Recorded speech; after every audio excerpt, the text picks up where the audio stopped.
Blog Talk Radio.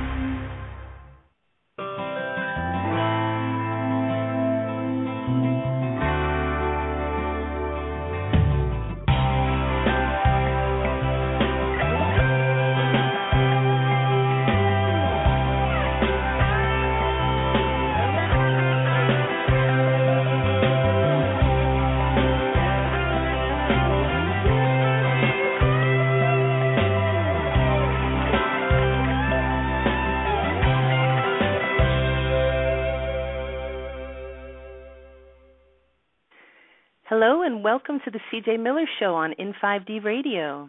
Today is Tuesday, December 10th, 2013, and it's so great to have you with us tonight for a very special show with our guest Franco DeNicola. I've had the good fortune of interviewing Franco several times before, and clearly he is a favorite of mine. Thank you so much for coming on the C.J. Miller Show, Franco. Hi, Franco. Hi there. Hi. Well, thank you for having me on the show, and it's always fun to play with you and to really team up and extend and expand our consciousness, and but we do it in a playful way. So that's what I like about the whole experience. Yeah, I'm really glad that you could come on tonight, and this is actually one of the first shows we'll be doing a series together once a month. You'll be coming on with me on Blog Talk. So I'm so excited about that. And we already have, like you said, we already have a good rapport, and I think that it's just going to be really fun to play with you. And I'm so happy to be introducing you to all my listeners tonight. So I just want to say thanks to everybody for being here with us. And, to say, I know I have interviewed you a few times before, Franco, and I know your story, but I thought it would be good if we could start tonight just telling some people a little bit about who you are and what you came here to do, like why you're here on the planet right now at this time. Okay. Well, I usually don't put too much attention in why I'm here or in the details of my journey because I don't want to change the focus. However, there are people that would like to know, how am I coming about with what I share and so forth. So I will take the opportunity to give you a brief little run through. Thank you. So anyways, the soul that is in my body is basically had decided some couple of hundred years ago that it was going to reincarnate on the planet to be an instrument, I guess you can call it, to come in to really facilitate with this transformation that we're actually going through at this time. And the soul itself had basically had a multitude of lives and had gone through the whole process of achieving enlightenment, which means a total recall that its source itself having whatever experience it chooses to have, but gone back to source consciousness, basically. And during that process, it also went through various other processes which were combining of souls. And what I mean about combining of souls, some people have talked about, twin souls, that our soul ultimately has a split between two identical signature souls. The actual last soul that splits in half and basically has the same signature. And they go out and embody separate physicalities. Some will be on the planet at certain times when the other isn't, vice versa, or they may be on other planets and so forth. The connection's always there. The communication's always there. What happens is as the souls achieve enlightenment, the two halves actually then unite.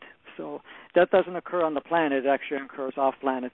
So the two halves actually united into one soul. So if I had to take the basics, one half had 923 lives, the other half had 625 lives, and then that wasn't only on this planet because both halves were planet jumpers, so they had a lot of different experiences on other planets. But when they united, I guess, it became a unified soul. But then at that point, it continued to go and connect with the oversoul, the next level of oversoul. So because we're in clusters of family souls, each cluster is made up of 12 souls, which actually fragment in half. So you're basically looking at 24 fragmented souls that make one nucleus of one cluster of the family, which is the first level of oversoul. So what also occurred is all those halves all completed. They became unified as one. Then the whole, because all of them had completed, all 12, which were 24 originally, became one unified soul. But that was a second branch from the next one up, which did the same thing. So in actual fact, it's 48 fragmented souls that actually make up the soul that's in my physicality. Now, wow.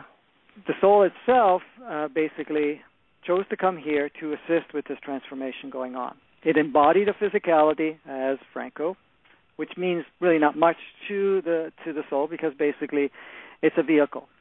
And, of course, it uses a mind. And being that the soul has experienced itself in so many different ways, in the sense of having a multitude of different life streams, it really never got a chance to stay updated in the sense of being on planet Earth, and because it didn't have an incarnation on planet Earth for a while.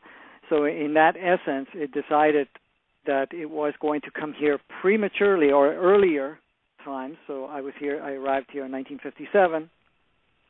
The soul embodied this physicality in 1957 and decided that it was going to now observe the human condition, the human experience, and observe all the traits and experiences accordingly, but then also to experience a multitude of different cultures and so forth.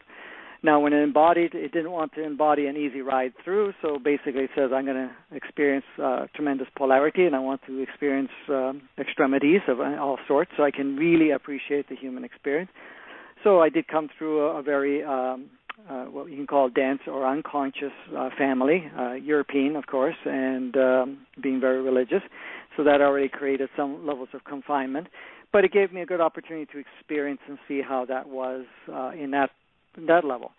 Now, of course, coming onto the planet, it was quite of a shock, in a sense, if you want to call it that, because you're coming in from a consciousness that has no barriers, has experienced itself in a multitude of different ways, and now you're going into a physicality that's the first level of restriction, but then you're coming onto a planet that the energies are very low, and the level of densities and the power given to the densities and the levels of polarities were in extremes too. So it was a bit of a challenge coming onto the planet. So when it did come onto the planet, I remember as a child going through it, it felt completely foreign to be here. And it's almost like, wow, I've forgotten how challenging and how dense it was here.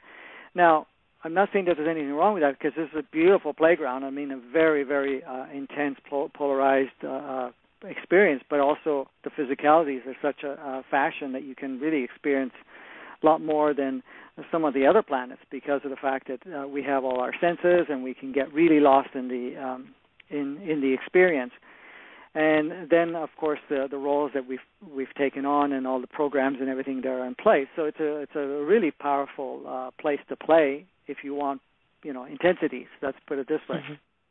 Mm-hmm. So came onto the planet at this point, and I remember observing humanity and seeing wow, and I remember at points saying, how is this going to shift? I mean, this is looks like a huge ordeal. But, again, you just observe, you go through the whole process. And, of course, my childhood wasn't really that, what you can call normal. To the surface, it looked fairly normal. Of course, there's a lot of stuff going on behind the scenes in the sense of the way I felt about things, because I knew a lot more. I can see things that most people couldn't see, in a sense. And because you had that consciousness of awareness, it's like you're living in a dream, and everybody's living in an illusion, and they're telling you that this illusion is real, and then they're imposing it on you. And meanwhile, it's like saying, the Earth is flat, the sun rotates around us, and it disappears, and you're the one that's looking at it and say, well, no, the Earth is round, and we rotate around the sun. I'm just giving you an analogy here. But right. You could see that part of it, especially when you're coming into the religious family. Is just, okay, God is this and this and this, and all the stories that came with it and all the restrictions and so forth. Now you know that that's not so. And so it becomes very colorful when you're speaking out and saying, no, it's not like that, or whatever it is. And so it created a lot of little interesting experiences within the family dynamic, which was great because it gave me the opportunity to actually experience the reactions and responses of people, how close-minded they were, in a sense, not in a negative way. It was just that, they really bought into the experience, the dream of that reality. And even as much as, I kind of had a natural tendency to shake things up, it didn't always, turn out to be favorable in the sense of saying, oh, okay, great, I got it, I'm going to make a shift in myself. It was more of a battle of imposement where, they try to mold you. And, of course, getting molded into something would be difficult when you're outside of that whole realm. It's like, no, you're trying to make something that isn't, type of thing. And it's through childhood. I mean, so it was very colorful with the parents. It was colorful in experience in the sense of, going through the different challenges of, expected to be in a school environment, expected to be in a family structure that had certain beliefs and so forth, adopting certain characteristics and wanting, to be in that, which, always presented a bit of a challenge in the play because, was I actually a rebel? Well, they may have called it that, but as far as I was concerned, it was just being myself, type of thing where I, wanted to express in a different way. And so that presented a little bit of a challenge between parents and myself, a feeling that they almost got to a point where they were afraid of who I was because, in a sense, they thought there's something wrong with this kid because why can he say this and say that? And especially when I was actually telling them what I was seeing. Because I would see other realms. I would see, souls that were non-bodied any longer. So people that had departed and so forth. You get to see a lot of different things. And to me, it was like natural. They were there, okay? You have a conversation with them, and they were sharing things like that. To me, it didn't seem like anything awkward, to see more physicalities than others would see. Some of them didn't have the same level of density, so they were a little bit more transparent and stuff, but to me it was pretty natural in that, and that was not something that was really readily accepted in the family dynamics because you can't do that, you can't see that. Or even the fact that you were touching somebody and then whatever wound or whatever issues they had in their physicality would actually shift, and to the point is like, you can't do that, only God can do that, or Jesus can do that, you can't do that, that's not right, type of thing. So it was things of that nature that were occurring. But anyways, as I went along, I mean, I came in with full consciousness, but just before age 5, I did deactivate 80% of accessibility to consciousness, and gave me the opportunity to have more of a human experience, even though there was still that 20% made it quite different, but it gave me an opportunity to actually experience it more closely. The programs that I operated were slightly different. Even though I came in a male body, I did not have a very deeply programmed, restricted type of programming. So it was more of a simulated human experience and a simulated ego program. I did have it, and it changed, but it was not rigid where I had to use it as something as a challenge to learn from.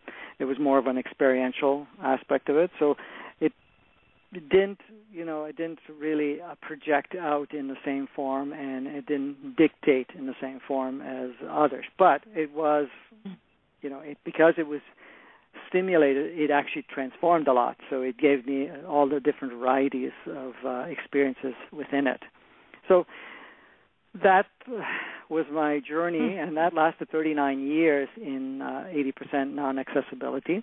During that period of time, to get much more experience and understanding of humanity, I did take on one of the things I had to do, and I was having out-of-bodies experience since I was a small child. So the out-of-body experiences were quite natural. It was actually fun for a period of time because it actually gave me the opportunity to sort of experience the body without the limitations and restrictions. Mm-hmm. So it was actually welcoming in a way because all of a sudden you can now do a lot of things you wouldn't be able to do in body, sort of thing. And, at first it was kind of weird watching your body still there while you're walking away from it and going, that's pretty cool. But, so that part. But to go back to what I was saying, to give myself much more experiences, I ended up embodying about 1,000 people from different cultures, different races, and so forth during my little journeys. So what I would do, and the soul was doing that. It was, and it was bringing my mind into it, so I could actually live through the eyes of 1,000 different people and cultures, and mix of cultures and different age groups and so forth. So I can have a good understanding how the minds and how the people can view things. So give me a powerful way to understand, okay, that's why they think this way. This is, what the programming is like. This is how it looks through different coloration, being cultures, religions, and so forth. So that took quite a while to do, and it wasn't done all overnight. It was almost like a 10-year trip, but it was 1,000 different embodiments, sort of stepping into. And I would not take in the body. It was just basically I would step into. I would see the soul would just bring me into it, and I would be able to see for a period of time through them, and then give me time to assimilate it, where it wouldn't cause a massive confusion at the mind because all of a sudden you're now experiencing somebody else. So it gave time to assimilate. That's why it was a 10-year process rather than, doing it all in one shot. So that way I could assimilate it in a way that was a lot smoother. And then about 2001, that's when the time came where I needed to start removing the veils, removing or getting access to the 80% that I was not accessible at that time. And that's when things started to shift even further. More and more recollection started to come back in. I started to remember more, started to access more. I started to have a much more profound connection to Source itself, and my work started to shift from there. Even though I was doing part of this work all the time, it just increased at that point. And, of course, the other facet was the out-of-body work, which what I call behind-the-scenes work.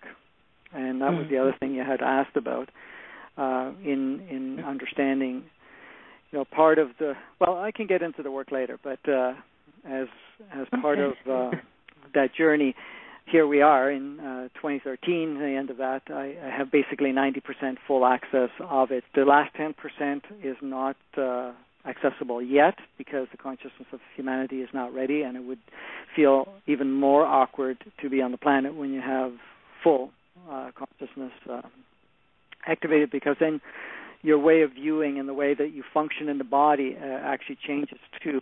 So it becomes a little more difficult to relate with humanity and where they're at, because now I could still feel what humanity goes through. I don't get engaged in it, but I can feel it, I can experience it, and I can assist accordingly, especially when you're making a shift in consciousness for people where you're going into the collective consciousness. It's great to still have what we call a live stream type connection where you can actually stay current.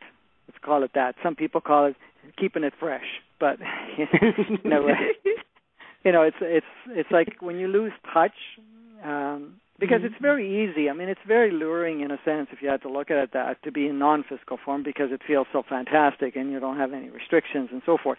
But you also lose the connection of how people that are still going through the process here, how they're experiencing things. So it's important for that part. So this is the reason the 10% has been held off in the sense of accessibility, just so I can have enough of the human part still active and be able to function within it. Now, regardless, I mean, I can't say it's always easy to be in the human physical form because it seems so limiting. You have to take care of it. You have to do things to it, and you have to, and even though you can supersede that, but then you lose connection with humanity goes through. So you have to, I got to keep one foot on one side and one foot on the other side. I have to keep a certain part of the humanity in place, and the other part will have to be in non-human form or accessing higher consciousness. So you can actually create. You actually become the bridge in between. Mm-hmm. So that's kind of the role I've been playing in a sense. That's just kind of a little run through of my lower journey. Hopefully, it paints some form of picture for you.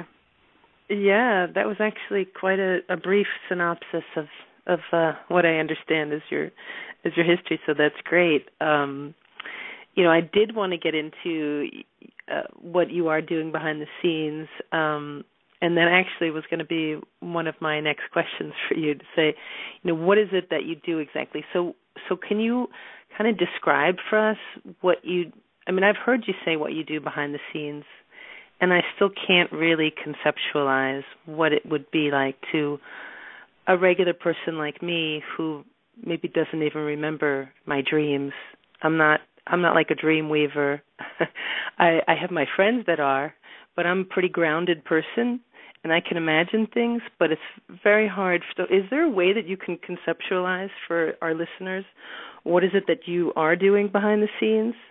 Like, is it that you're stepping into people's bodies, or I don't really understand. Well, at this point, no. I mean, the stuff that I do behind the scenes, I mean, you go into an altered state, and you're at this point in time, you're now operating on various levels. It depends on what is necessary for the planet on the shift. Mm-hmm. So my work, a lot of it has been basically working on timelines, going in, and of course, when I'm talking about timelines, I'm not talking about personal timelines, because we have our personal timelines, and we also have the collective timelines.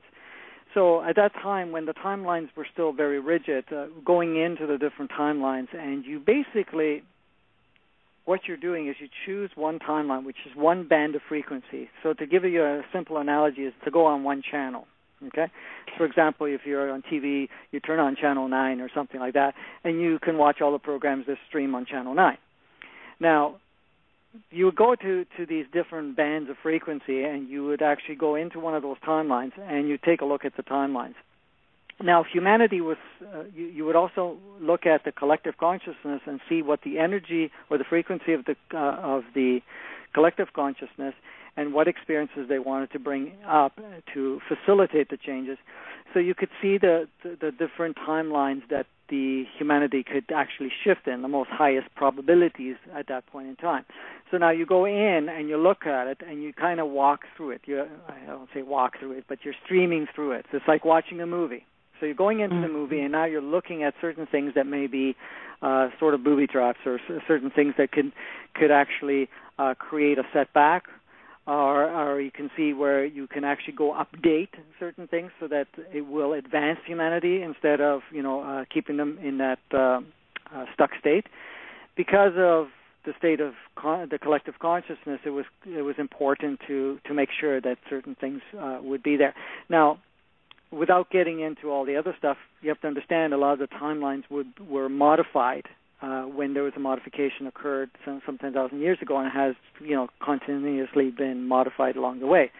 What I talk about the modification was when we have agreed to accentuate a really powerful separation, polarized experience, and to really accentuate light and dark type of experience, right and wrong, good and bad, and all of that came into play.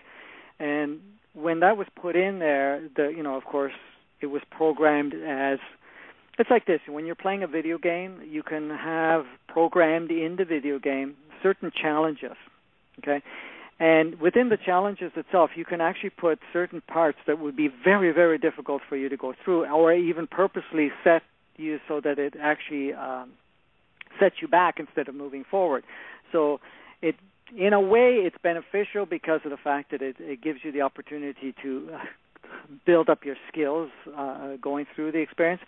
But some of them were created in such a fashion that based on the human's consciousness at that time and with all the things that were changing, that those challenges may have served before or could have served, but at this point in time it would actually be a deterrent and to get caught up in something that would put you into a spiral. So some of the booby traps were set up in such a fashion. I don't know if you're familiar with the game Snakes and Ladder.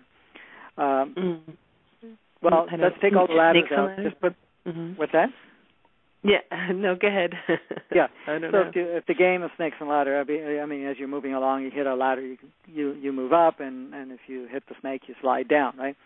So I just use this as an analogy. So there would be certain points in a certain timeline, and because they were set up, that there would be a trigger point creating an event or something of that nature that would actually create a setback. Like, for example, 9/11 was one of those major setbacks. So whatever played out there actually lowered the frequency of humanity. It actually enslaved them even further and made a drop. Now, I can't say that was a negative because it still had a positive in it, but it was one event that had triggered so that it actually allowed humanity to shift timelines. It actually went to a lower channel, which in this case it dropped 2 timelines or more, and in a sense it created a whole chain of event of people taking a setback of all of a sudden the whole accentuation that there's terrorists and there's this. So there was a lot more fear and a lot more restriction, because you can see afterwards the reactions of the military, the reactions of the people that put in all these extra securities and all the things in the airports and the way things had changed, so that all of a sudden now you felt even much more uncomfortable.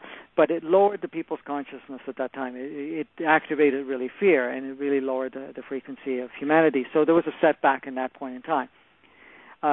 So it was kind of beneficial, but there were others along the way that were in place. So you go in and you check to make sure that none of them will be severe enough to do something of that nature again.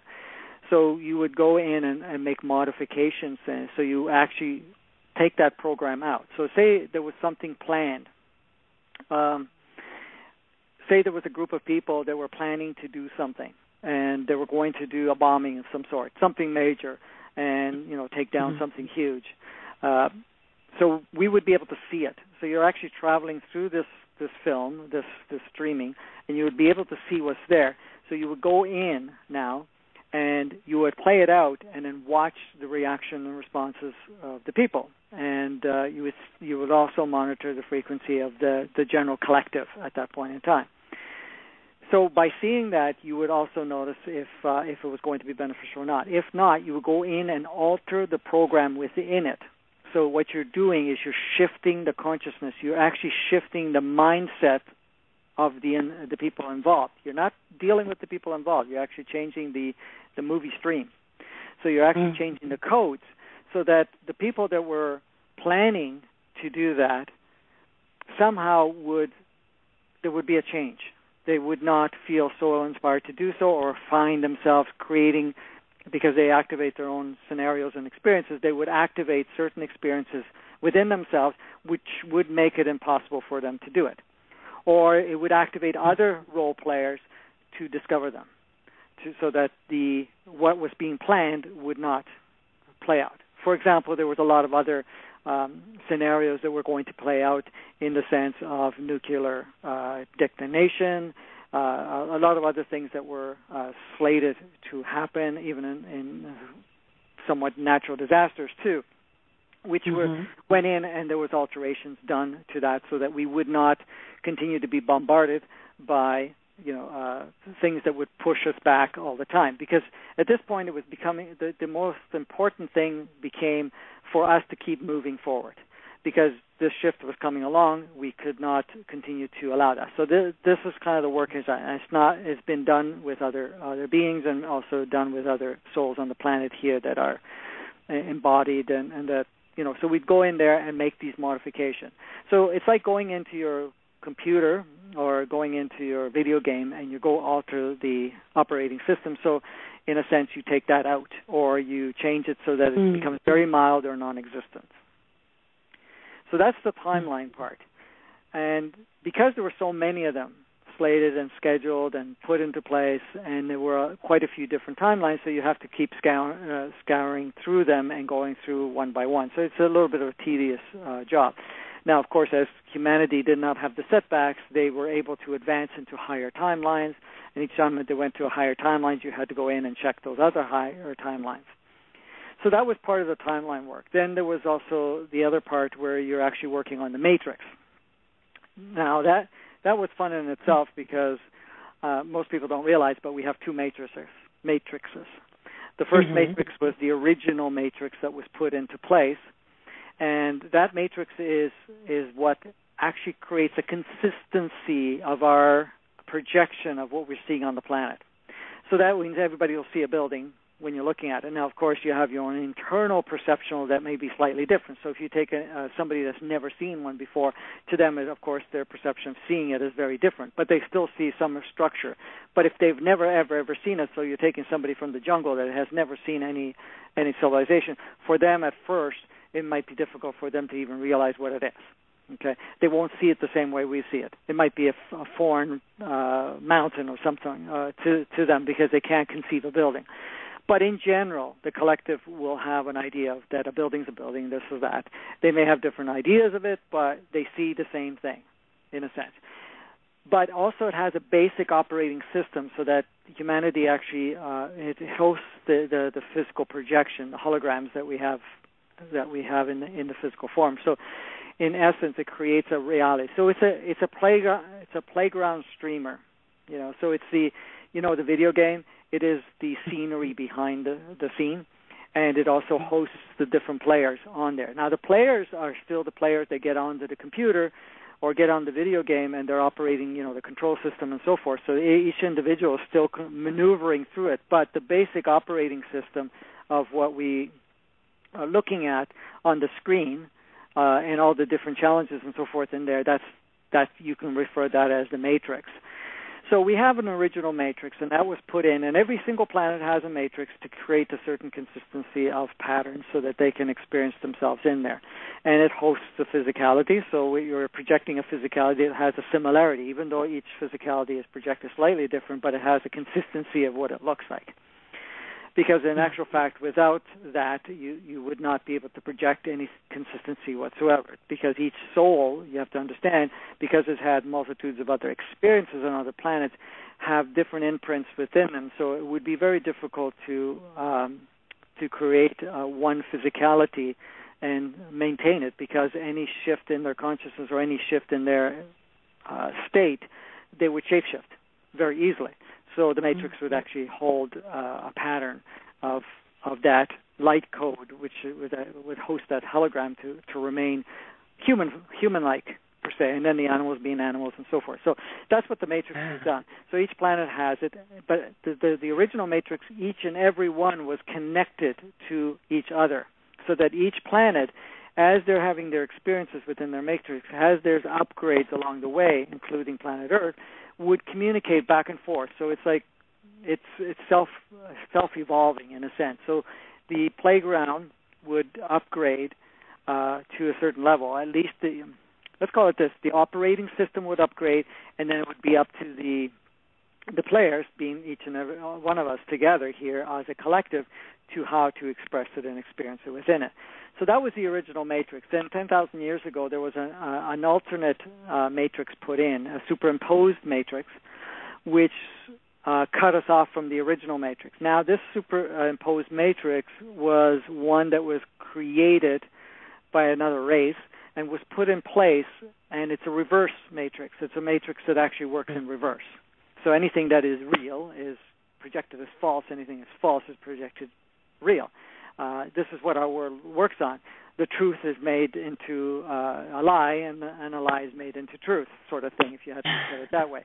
So if you look at it, you go to education, and you say the education is not about expansion, growth, and so forth. It's about retarding, creating androids, and people all thinking the same. And it's not about expansion at all. The same thing with the medical. It's not about for health and vibrancy and abundancy of energy and so forth and holistic state of being. It's really about the opposite. It's compromising, demising. The same thing with law. It's all opposite. Everything is opposite in that way. But at the same time, it is a non-evolving matrix, because it's a closed loop. It's not advancing in any way. And it's also booby-trapped, if you want to call it that, set up in such a way that if you try to make changes within yourself, it has built-in programs to take you down. For example, say somebody's waking up and they're starting to realize and they start to see something and they start speaking out, okay? Automatically, everybody in their family, everybody around them turns around, oh, you're crazy, absolutely, you're bonkers, what are you doing, this is not so, and, all of that stuff comes into play. And because that's kind of the setup put in so that everybody is in check of one another.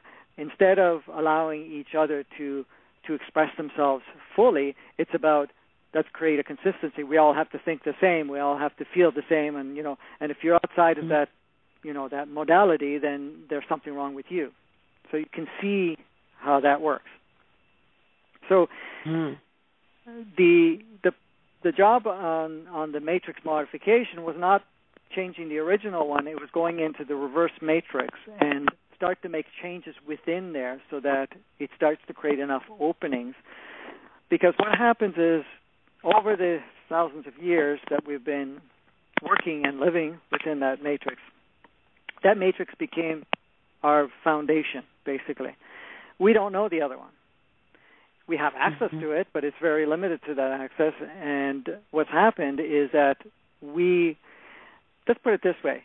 Right now, if everything on the planet would shut down in the sense of all our industries, all our corporations, all our institutions, and all these other systems that we put into place right now, what do you think would happen? Everything would change. Everything would collapse. Yes. In your view, yes.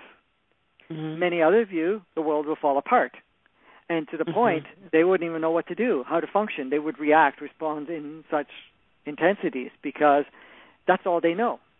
Now, yes, granted, things are changing now, and there's enough out there that is creating a bridge in between, so it won't be but in general, if you're looking at it, if everything had to shut down, it would be a major shock at first. But that's just to give you a little tiny sample of it, because in actual fact, if you unplug, because the way I looked at it, and I remember when I was working on it a little while back, and as far as I was concerned, the matrix is an operating system. It's really just an elaborate computer system. It's all operating on codes. So as far as I'm concerned, I get the idea. Well, why don't we throw a virus in there and crash it, and then we'd have to reconnect back to our original matrix. But because we're so custom, the collective is so custom to work on that particular matrix, everybody would be, it's like all of a sudden every single PC was cut off from the internet, period. And now we're self-sufficient. But at this point in time, you feel totally disconnected. You don't even know how to manage. You don't know what's happening outside there. And it was kind of that multiplied several times over. So people would just kind of go, I wouldn't say crazy, but they would have a bit of a challenge assimilating without that, and would not be able to accept the other matrix because it's so foreign to it. And it's like all of a sudden every truth that you thought you knew was not there anymore, and all of a sudden there's all this new truth that doesn't make any sense. I'm sure you probably spoke to people where you shared higher consciousness or shared about what's really happening, and they think, there's something wrong with you. What are you talking about? Type of thing. Yeah. Yeah. That's a similar scenario that would play out in a sense, because now it would be totally foreign. So the work was to go in and make alterations and to create openings, and because of that, it actually has created opportunities for people to shift and to start breaking out of it. Then there was also a bridging process being done to connect to the original matrix.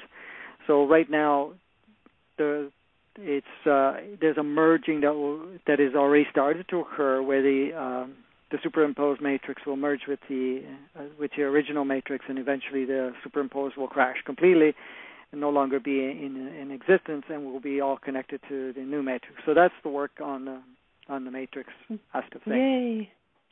The other part of the job was going into the collective consciousness, and you're going in now in the collective consciousness, and you're creating alternate realities. For example, the collective consciousness is made of responses. Okay, so it takes input from the matrix. It takes in all the different experiences, and of course the matrix supports different experiences, and these different experiences would be reacting in a polarized state, meaning you either fight or you flight type of thing. So In a sense, let's put it this way. Say somebody says something to you. You either get very angry or you go into a victim state. So somebody says, "Oh, you're a loser." Okay? I'm just giving you an analogy, an example here. Somebody says to you, "You're a loser." You have two modalities. Mainly is your main default response. You either get very angry with them and get abusive, or you take it in and you internalize it, and now you create the story, activate the story, for example, that I'm not worthy, I'm not good enough, I'm not capable enough, I'm a loser, blah, blah, blah, and all that stuff. And then you internalize it. So you have the two response modalities. So either you turn into someone that gets very upset and becomes the victimizer in a sense, if you want to call it that, and the other one becomes the victim and shuts down and so forth. So those are, just to give you one simple analogy, the two polarities activate. So now you go in there and in the collective and you start taking examples of those experiences and you create a third understanding. Okay? The third understanding would be completely coming in, and I'm just giving you simple so you can understand it.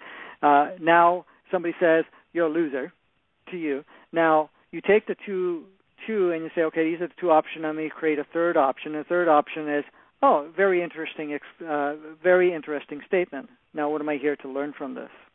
Am I really a loser? And what does that actually mean? And what is a loser? How could we be a loser?" So you create an alternate consciousness or understanding. Now, the other part is that you put additional inputs that weren't there before either. So you keep uploading higher consciousness. You keep uploading higher understanding. You keep uploading. Now, when I'm saying uploading, you're putting it there in the collective. But really, it's there to you access it, but it stimulates your own knowing, because every single soul, every single person on the planet here is source itself in an embodied state. So the soul has already that imprint in there. It may not be able to access it because it's still not in the state that has removed enough veils to be able to access it. But however, all of it has it. So when they hit the collective consciousness, it's feeding back to them something that they know. And it's like, "Oh, yes," and it starts to shift. So there's been a lot of uploads going on into the collective conscious, creating a third option of response so that you actually break the two default programs. You at least give it a third. Now, that doesn't mean everybody will now automatically go to the third one. They're basically going to try either one, and then all of a sudden they notice the other one, and then they start to shift into that one. There's a whole other explanation about all the rest of it, because you have to understand, even when we're doing the collective conscious modification, it is to stimulate growth, but it's still always ultimately the purpose is for the souls to learn and to do whatever it came here to do. So all you're doing is creating a tool, in a sense, or an access point to allow that particular soul to keep doing. So that was the collective conscious. But then it didn't stop there, because now we had to go into pockets of consciousness. Because if you want to understand consciousness, you have the collective consciousness, which is made up of every single soul on the planet's patterns of thought. Mm-hmm. But it's not only patterns of thoughts that are consistent in this moment, but it's been patterns of thoughts over the years.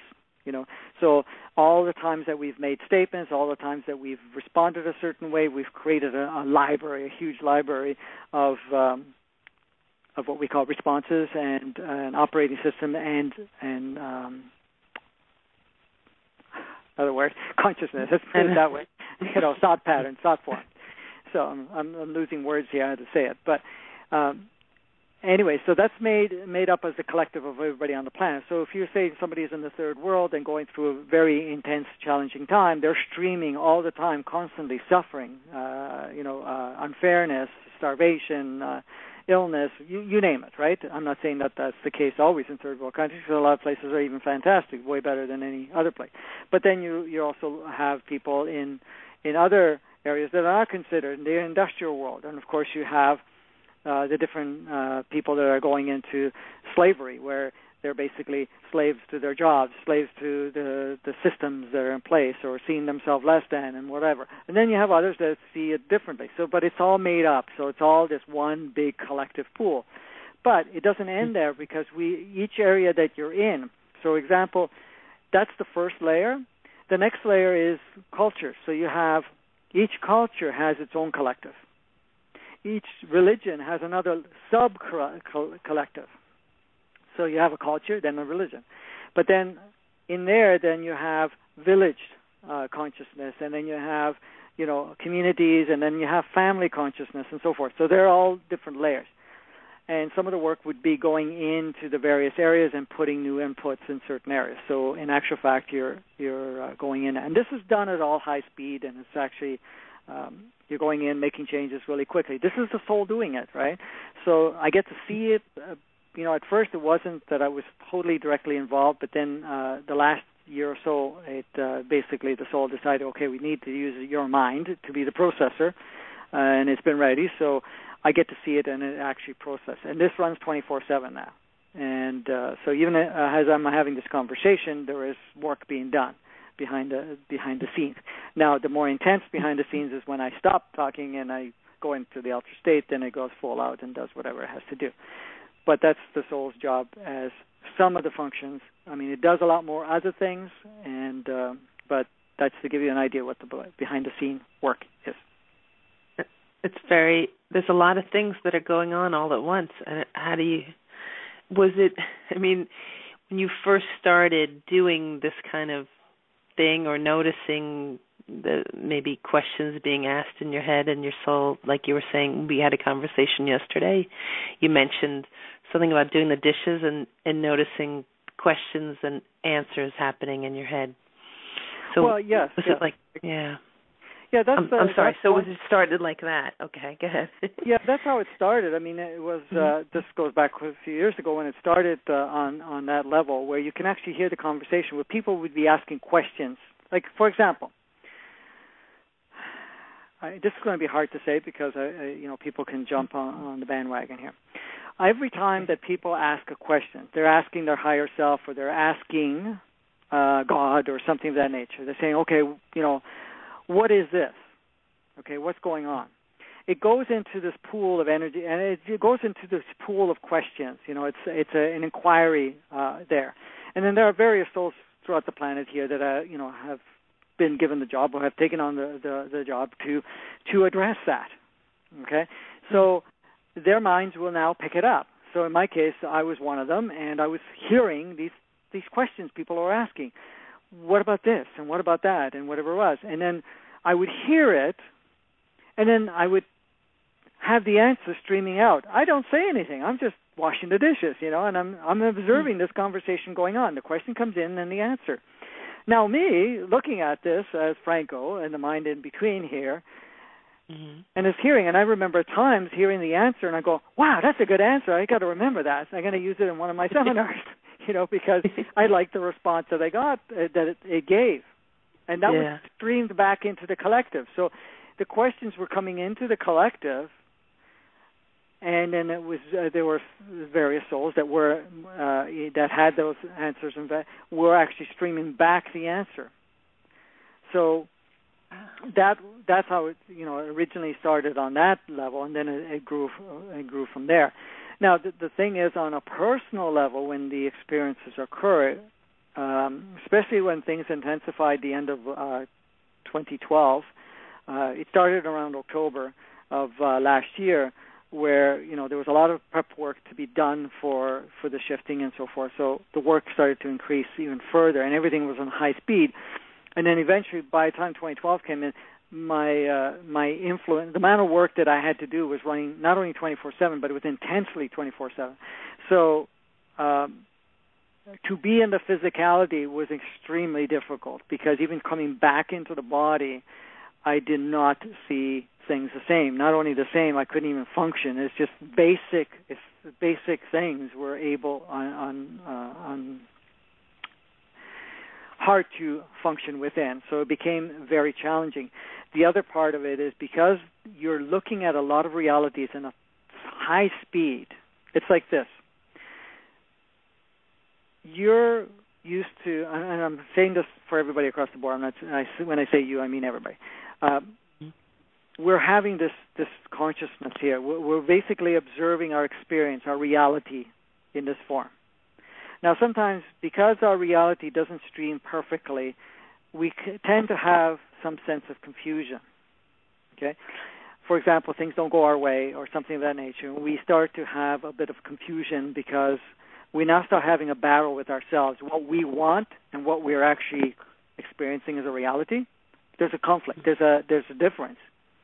And then we start going into the state, we can activate depression, we can activate all types of things. But in this case, you start creating some self-confusion.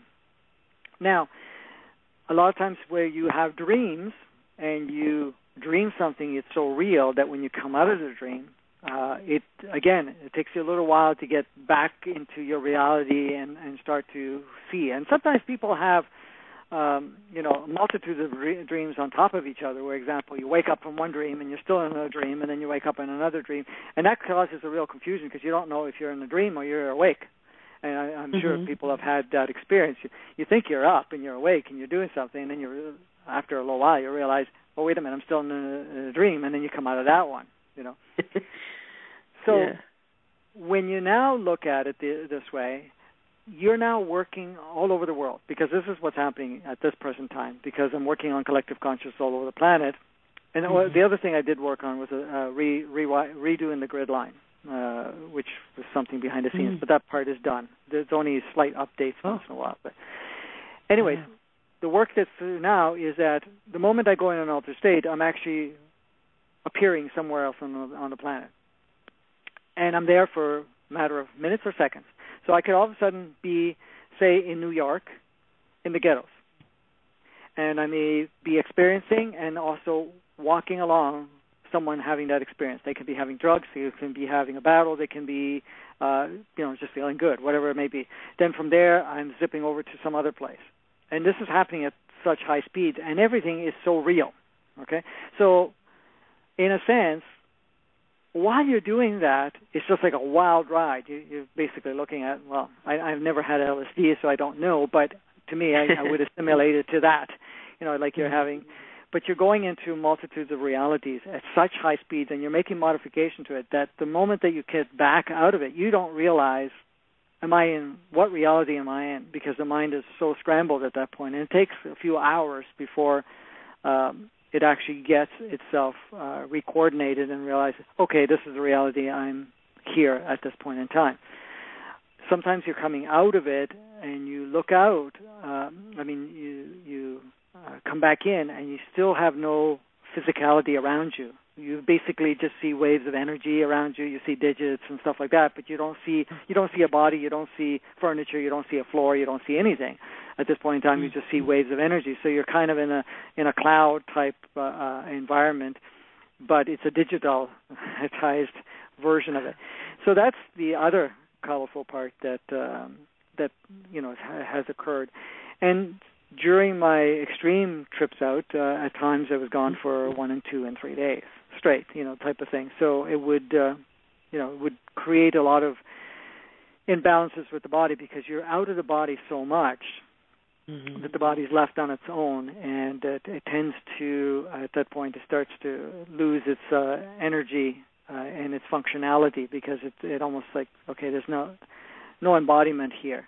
And so that was a bit of a challenge in that respect. Anyways, I won't go any further on that part.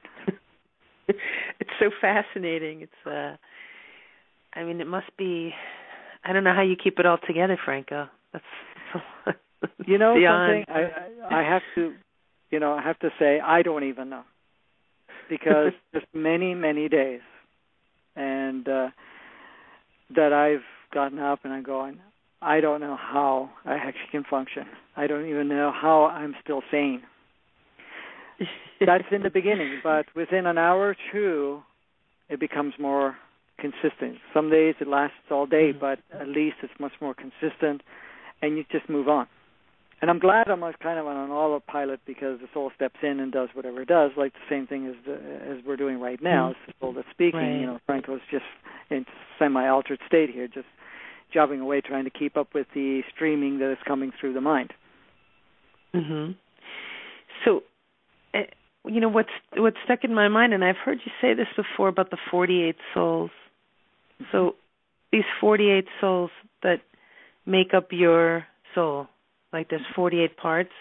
It's actually 48 separate souls that make up the oversoul. Is that correct? Yes, okay. correct. And are these, I heard you talking about in a recent interview that was on YouTube with I don't know how to pronounce the name, but the Norwegian man. Oh, right. Yeah. Aymar. And he was asking you about this behind-the-scenes work, and you said there's actually 48. There's 48 people. There's 48 souls, and I'm like the 49th, and I'm in charge. Is that the same kind of thing? Is that what you're talking about? Like, or are these another 48 people that are actually embodied? No. It's basically 48 souls that make up the 48 makes. No. That we're talking about. There was two parts. It's a separate thing. Yes. Oh, that's interesting. The same number, okay. though. Yes. Okay. Well, it's not. It's actually 38 and 39. So 48 are the half souls. There's 48 combined half souls. So basically, this is the other part that gets fun, too, because when I'm speaking, and depending on people, too, I don't know if I'll go here, but I'll touch it anyways. I mean, you guys just, whoever's listening, you take it with a grain of salt, because I know sometimes it can be much for it. The people that have come to some of my events or have had sessions with me or something of that nature, sometimes they actually see me say shapeshift. And when I say shapeshift, my face shifts a little bit or changes in somewhat during, and it depends on which soul is actually streaming the information, because sometimes it leaks out the codes that actually used to project their last physicality. So I've had people turn around and say, "Oh my God, you changed so many 3, 4, 5 times during that during the event." Not everybody can see that. Very few people can, and usually they can, and so that's what happens. Is that it depends on the streaming. Now, the other part that I was saying, that there's 38 other souls on the planet at this point in time that are positioned throughout the planet here, that are doing synchronized work in all of this that's happening right now. And I happen to be in the center of the 38, being the 39, and basically I'm streaming to all of them back and forth. Okay, I don't know why it came out that time when I said it. It just, I guess it needed to be said, because this is something I don't usually normally share. But anyways, because a lot of people take this out of context and so forth. In a sense, and I'm talking about the soul itself. So it's the main oversoul of this group of 38 other souls that are positioned throughout the planet, that are all conduits in making modifications to the different collective consciousness, and the different frequencies are also streaming source codes. So they're basically coming through myself. And then when I say myself, I'm not talking about Franco. You got to take Franco out of the equation here, because that's only the physicality I'm using at this point. This is just the soul itself. Okay, so the soul is actually doing all this work. The only reason I know some of this stuff is because it uses the mind for part of the work, so I can get to see it, and then the conversation I'm streaming you is being streamed from my soul to my mind, which is actually speaking what I'm saying to you. But so it's the actual soul itself, because of its state and its vibration and frequency, because of its journey and the role that it's taking on the planet.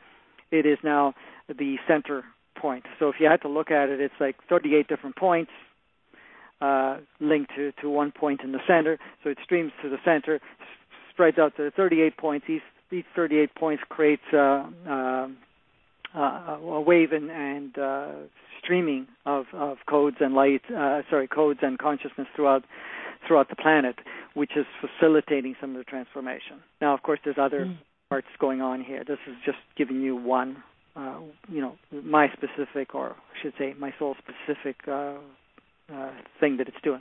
So that's that. The other thing is just the 48 soul combination, and that is that's all the combined souls that have united and became unified as one. Now, this is not the end of it, because it continues to unify, but every single soul on the planet, every single soul that exists in existence does the same thing, and eventually becomes all one soul, which is back to source itself fully. Now, if you had to look at it, I mean, we're still that one unit. We're just streaming out, and that will be too much, and I would have to show you a board, and I have to draw it out. Oh, yeah.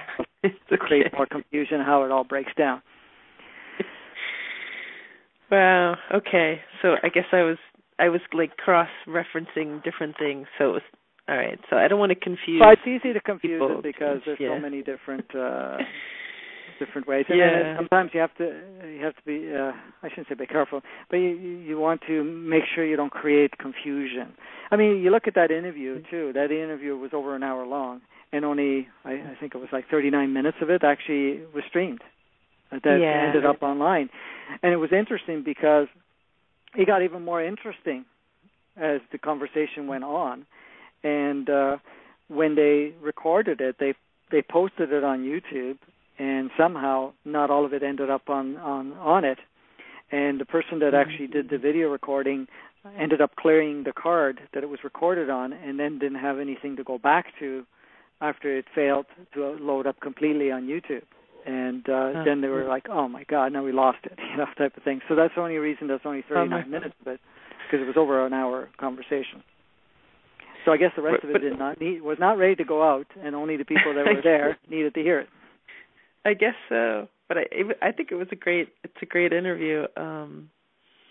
It's a lot of stuff that I hadn't heard you say before, and so I remember thinking and talking to you previously that maybe we could address some of what you were saying at the end, but now we're in our own world here with this interview, and now that we have some idea if we can actually follow you about what it is that you're doing. I mean, you're working in it sounds like 3 or 4 different realms at the same time, all the time, and it's very intense. It's very intense, and thank God somebody like you can keep it all together, because you have a very big job.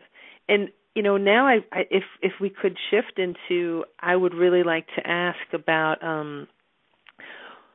You've mentioned some of the things about what has been going on in the collective. You talked about 9/11, and then the timeline work that had to be done after that. What I've noticed is that it does seem like what could have been really bad, what all these Armageddon timelines that could have happened didn't really. I mean, I guess in some extent you could say, if you look at certain parts of the world, that it is happening. I mean, there have been natural disasters all over the world occurring, and yet it's not as bad as it could have been.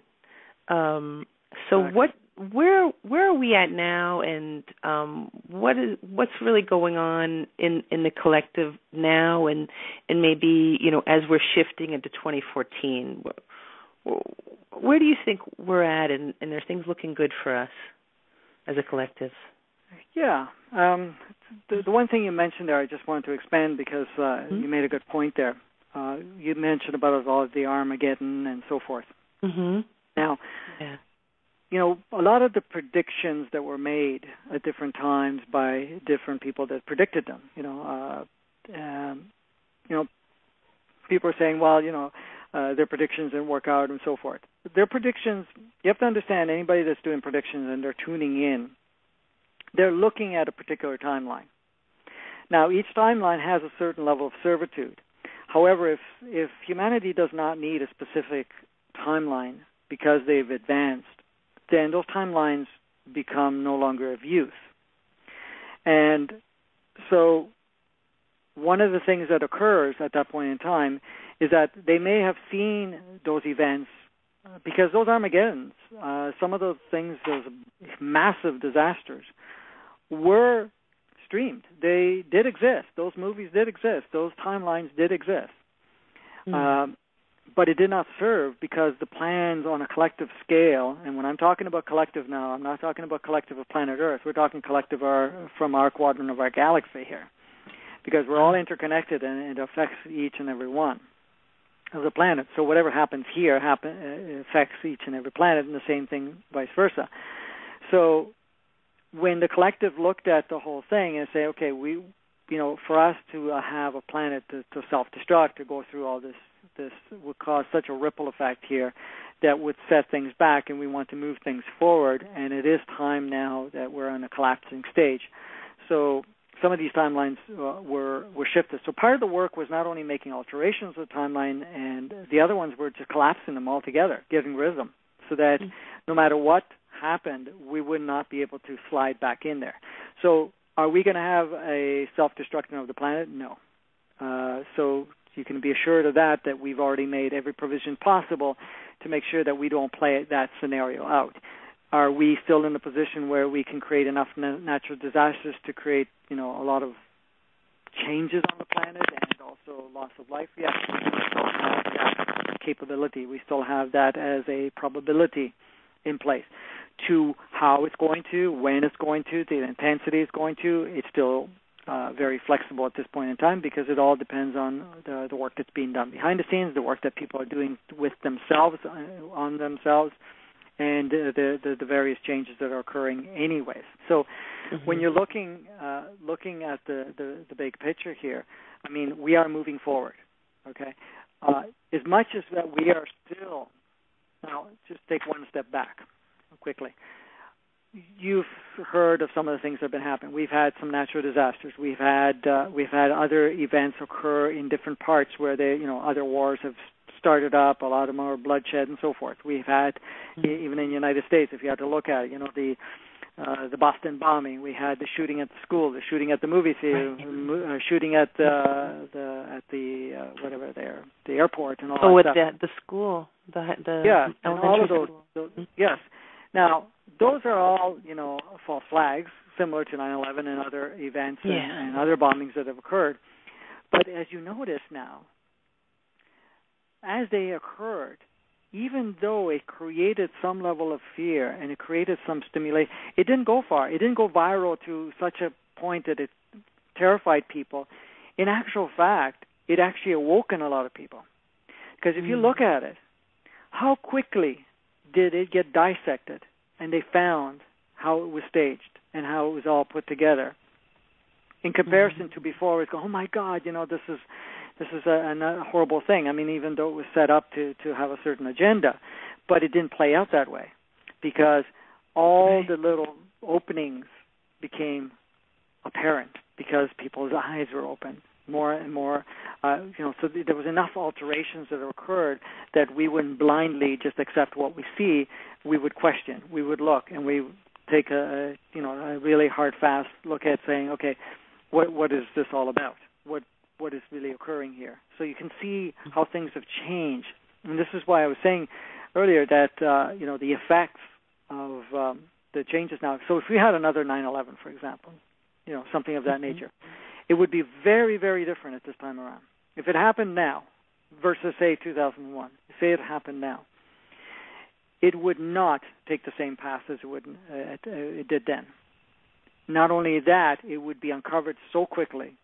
It would not create, the government will not have the same stronghold. It would not go into that whole scenario that we played at that time.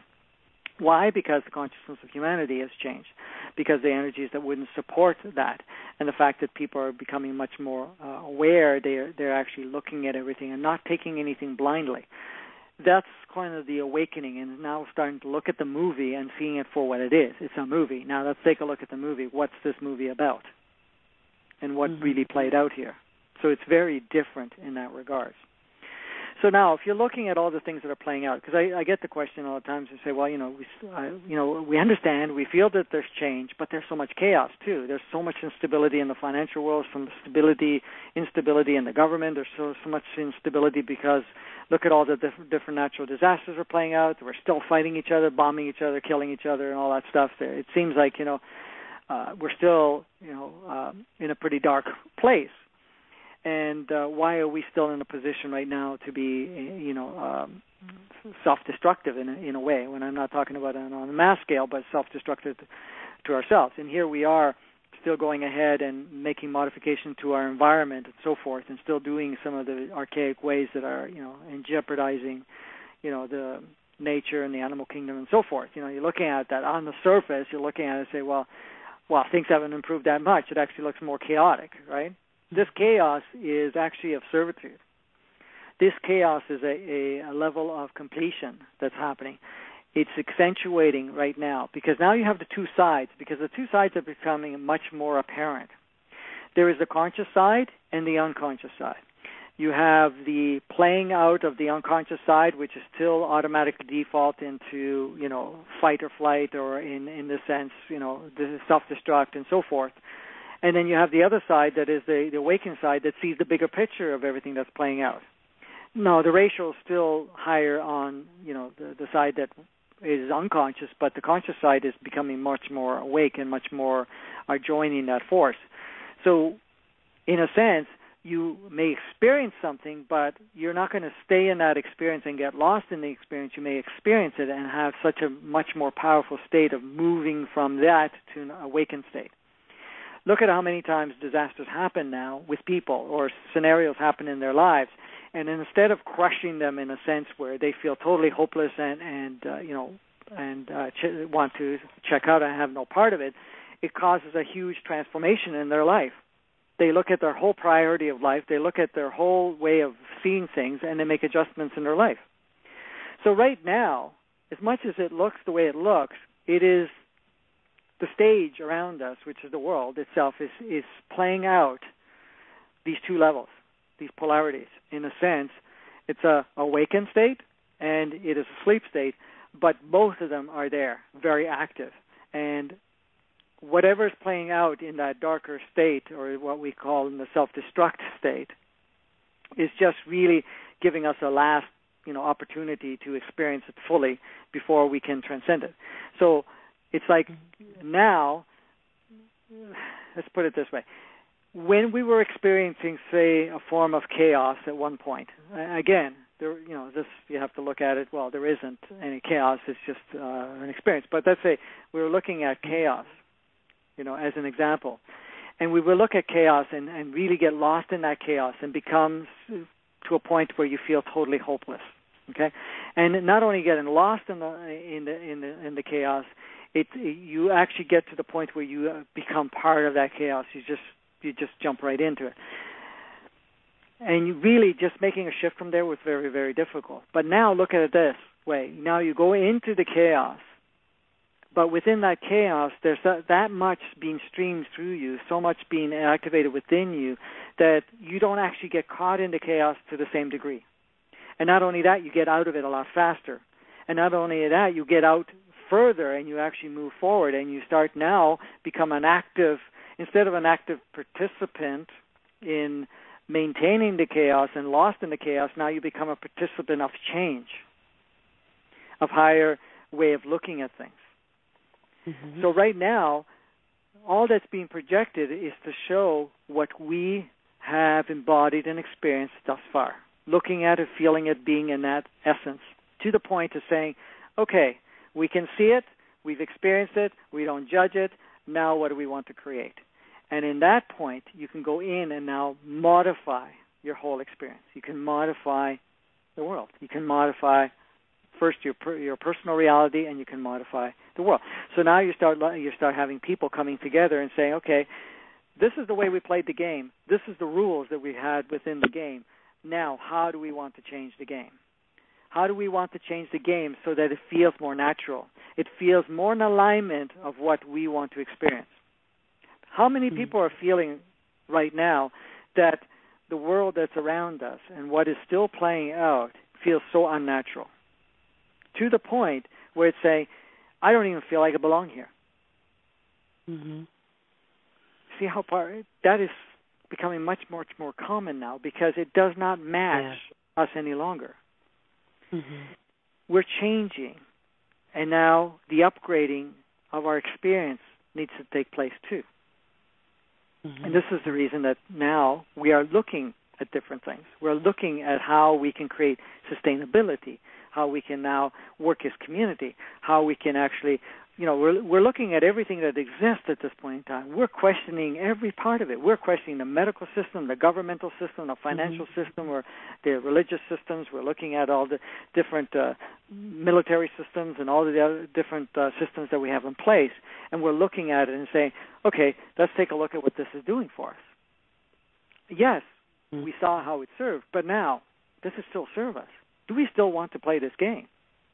And of course, the game changer right now is because we've gotten to a point where we really choose to experience something totally different. We've saturated ourselves experience. Because you have to remember, our soul records every single life and incarnation you have. Now, each and every planet has a different experience, yes. And each different planet has a different physicality, so its experiences itself on the planet very different from one another. However, the collective energies throughout all the different planets in the galaxies and so forth have still streamed a certain pattern. Now, if you're a soul that has incarnated on planet Earth many, many times, guess what? You've now created a pattern of memory from life to life to life of playing what game? The same game that was set up 10,000 years ago, where we're in survival, struggle, strongest survive, or whatever you call it, the fittest, whatever. Survival of the fittest. And going into fear, non-trust, and have to earn your way through life. That life is struggle. You start off with zero. You got to build from there, and then everything is against you anyways. All of this stuff. So you created that pattern, and that's what you had. You've had that, and each time you come onto the planet, you're struggling against the planet. The planet is against you. The animal kingdom is against you. The insect world is against you. The oceanic kingdom is against you. The bird world is against you. Mind you, they're a little easier to go with. But anyways, you have everything against you, and you can't even trust one another, including your own family members. So here you are doing this over and over and over and over and over again for thousands and thousands of years, incarnation after incarnation after incarnation. You get to the point and say, okay, you know something? It's time to upgrade this whole experience here. Let's change the playground. Let's upgrade the physicality. Let's bring it back to where it was designed originally, 15,000 so years ago, when this particular breed of, series of physicalities came about. Why don't we just bring it to that and beyond that, and let's go play with that? And this is what we're doing right now. We're just changing everything, but we're also doing completion. So that's why the chaos, and that's why it feels the way it is. But at the same time, we feel inside, hey, we're done with this. We're not going to play with this any longer. So, I mean, if I ask you the question, how do you feel things are happening? What's happening in your view of looking at the world right now? How does it feel to you? What do you notice? Well, I notice that it seems as though we're in a period of time where when I will have a thought about something, excuse me, when I'll think about something or desire something, that it will come to manifestation very quickly now. So I don't know if that's the fourth dimension, like if we're in the fourth dimension because there's not as much of a lag time. So I'm just noticing things changing very quickly now. And it seems like there's I don't know what, I guess just a quickening happening, and certainly a lot more people are awakening. But even just in my own life and the lives of the people that I know intimately, it seems that for those in the know, those that are awakened, that it's much more obvious how powerful we are. Our minds. Mm-hmm. Yeah, and the quickening, I don't know if that makes any sense. Yeah. No, you're absolutely right. The quickening at this point in time is so that we can wrap up experiences a lot faster. So we're creating a lot quicker than before. This is one of the things why time seems like it's moving so rapidly, and it actually almost doesn't seem like we have enough time to do the things we want to do. It also gives us an opportunity to evaluate what we're actually doing and make a shift in that part. But it is also creating things to move a lot quicker so that you have an experience and then you move on from there. Now, one of the things that's happened is that we no longer have rigid timelines either. On a personal level, our timelines have become a wave now for most people. There's no rigid timeline. So where before, if you had to look at it, and I know it's always better to have something to draw on, but in a sense, what we were looking at before, each timeline was a channel. Okay, and each channel had a series of different events plugged into it. And so even if a psychic was looking at your timeline, and they would be able to say, okay, yeah, this is going to happen such and such a time, and then something else will happen such and such a time, and so forth. They would be able to look into it. But that's as long as you stayed on that timeline. Now, if there was a shift in consciousness of some sort or some experience that allowed you to shift into a different timeline, of course, those events wouldn't play. But again, the timelines were rigid, so you're actually just moving from one timeline to the next. So it's one stream of movie to the next. What's happened now with the quickening and all of that part is that those timelines are no longer rigid. They actually became a wave. So now you're moving along, and you could plug in anything you need instantaneously. For example, you're going there and you want to wrap up a certain experience, and you want to have somebody intervene at this point in time to bring something into your life, whatever that may be, whatever role they need to play. Instantly, transmission is out. I need assistance on this. Plug in right away. Somebody steps in, even though if they were never in any of your timelines. You have a multitude of probabilities of timelines, and they were not even in there. Right now, it's not like, okay, you have certain agreements with certain souls that you interact with, but even that is very fluid now. It's not like, okay, I have to meet this person, they're going to have to come in here. That was a soulmate of mine that has to come and push my buttons, do this, or do whatever it is. Even that's not rigid any longer. It's monitoring each other and saying, okay, is this still beneficial for us to come together? Nah, maybe not right now. Maybe later we'll check again and see. So it's really changed in that part. But now it's opened up to the point is if you need a specific experience and no one has made an agreement with you at some point in time for them to come in and play a specific role, you automatically transmit and you put on let's give you a simple analogy, you put onto your Facebook post, anyone know that anyone that can play a role for me, and this is the role I need? And that particular role will also have, and if somebody plays that role, I'll play the opposite role or something of that nature, and we'll facilitate each other. And automatically you get a bunch of responses, and then boom, you plug that in, that experience, that person steps in there, plays that role, triggers whatever it needs to trigger, either raises your consciousness or creates the opportunity to activate an old program, old belief system, old unfinished business of some sort. And that unfinished business can be from a past life, can be from a life stream coming through the family lineage. It can be from your own particular experience on this planet at this time. So it just bring it all up at this point in time. So you see that the experiences will come and go really quickly. Nothing is rigid. And that's the beauty of it, because somebody will come into your life, play a specific role, step out of your life. And I've had people turn around and say, why did they come into my life? Flip it upside down, and they disappeared. I don't even see them anymore. Don't know, they don't call, they don't think. Here we are, we had, an intimate connection per se, just to give you that example, and now they're disappeared.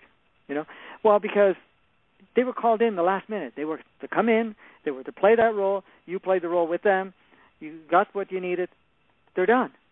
It's no more lingering. It's no more, just hang on, Now, the only hanging on that will be is if you're still learning from the hanging on, because there's still stuff to hold on. But eventually, if it doesn't serve both parties equally to some degree, one of them will pull out and say, adios, buddy, go find yourself another playmate.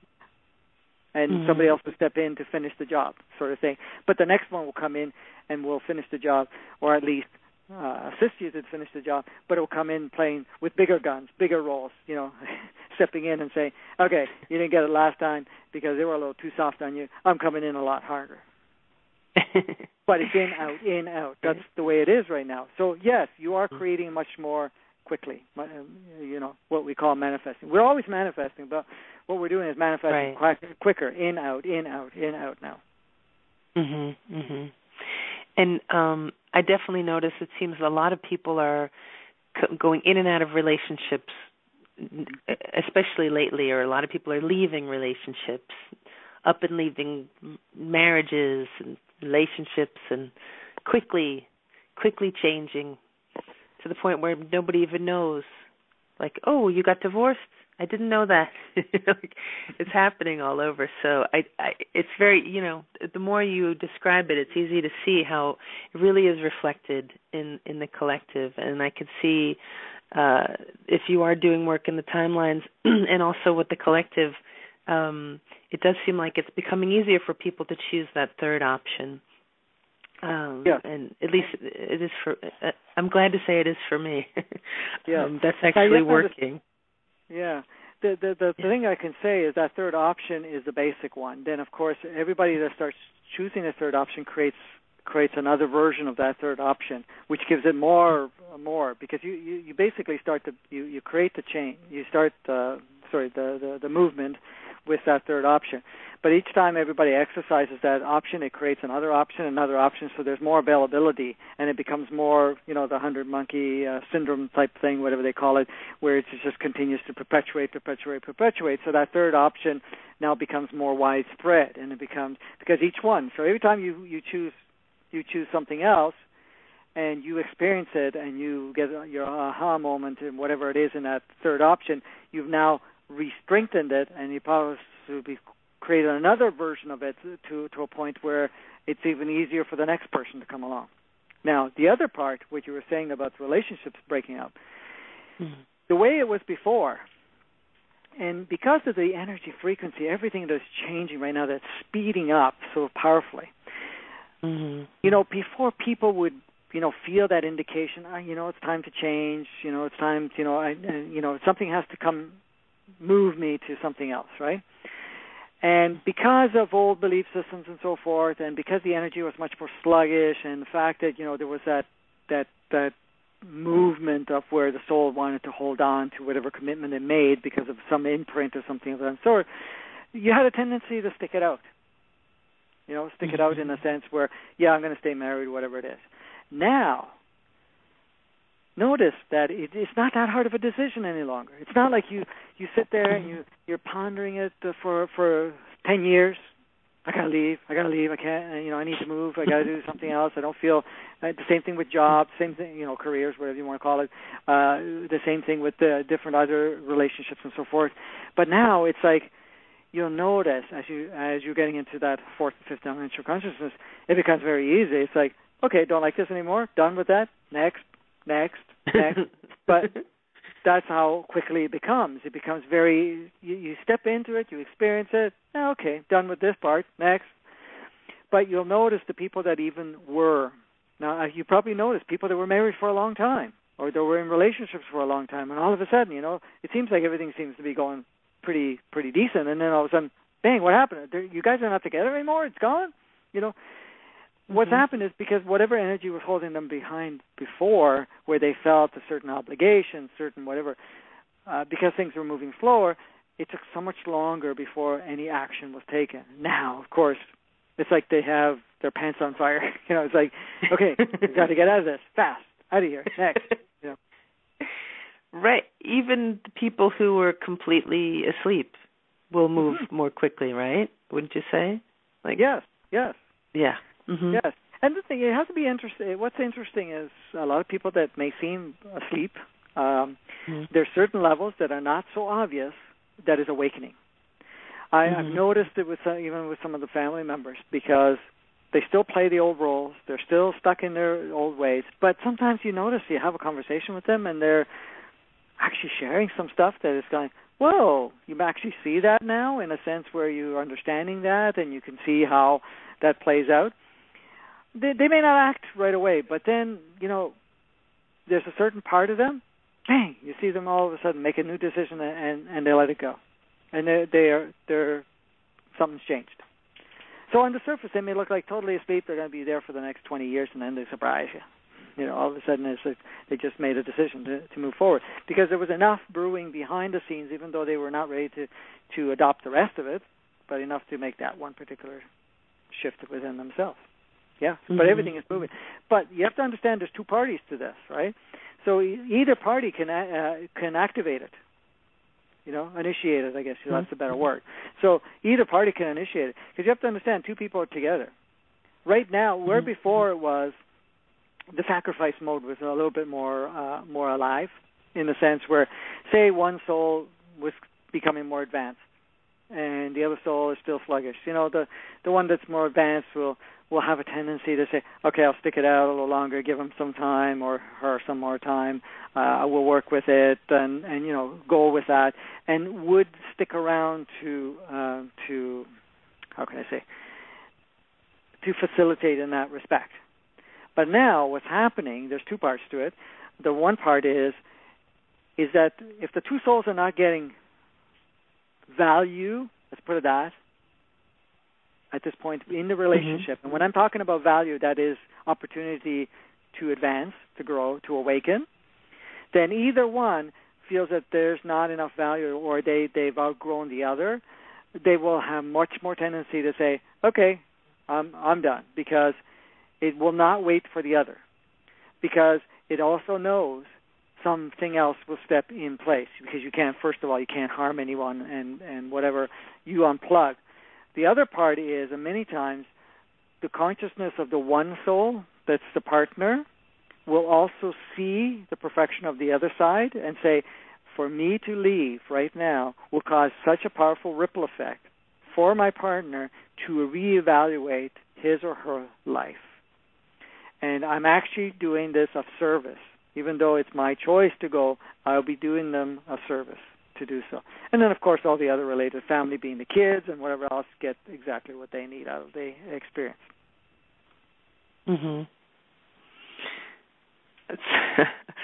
So, yeah, I mean, clearly people are shifting. Relationships are changing much quicker. So now we're moving on into what is happening in the. I know I've been talking about the collective the whole time, essentially, but I'd really like to, in the time that we have left, because actually I can't believe how we've already gone through an hour and a half of the show. It's so fascinating with you. It's hard for me to stop.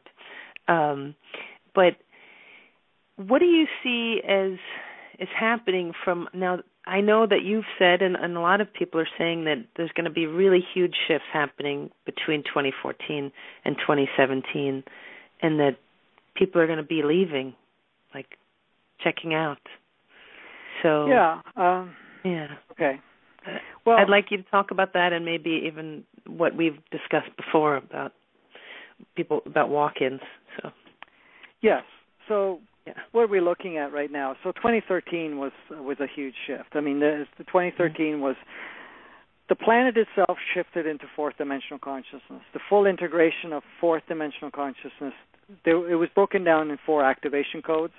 The last activation code was August the 8th of 2013, and the full integration will occur January of 2014. So the planet will be fully integrated in fourth dimensional consciousness, will emanate it to the fullest.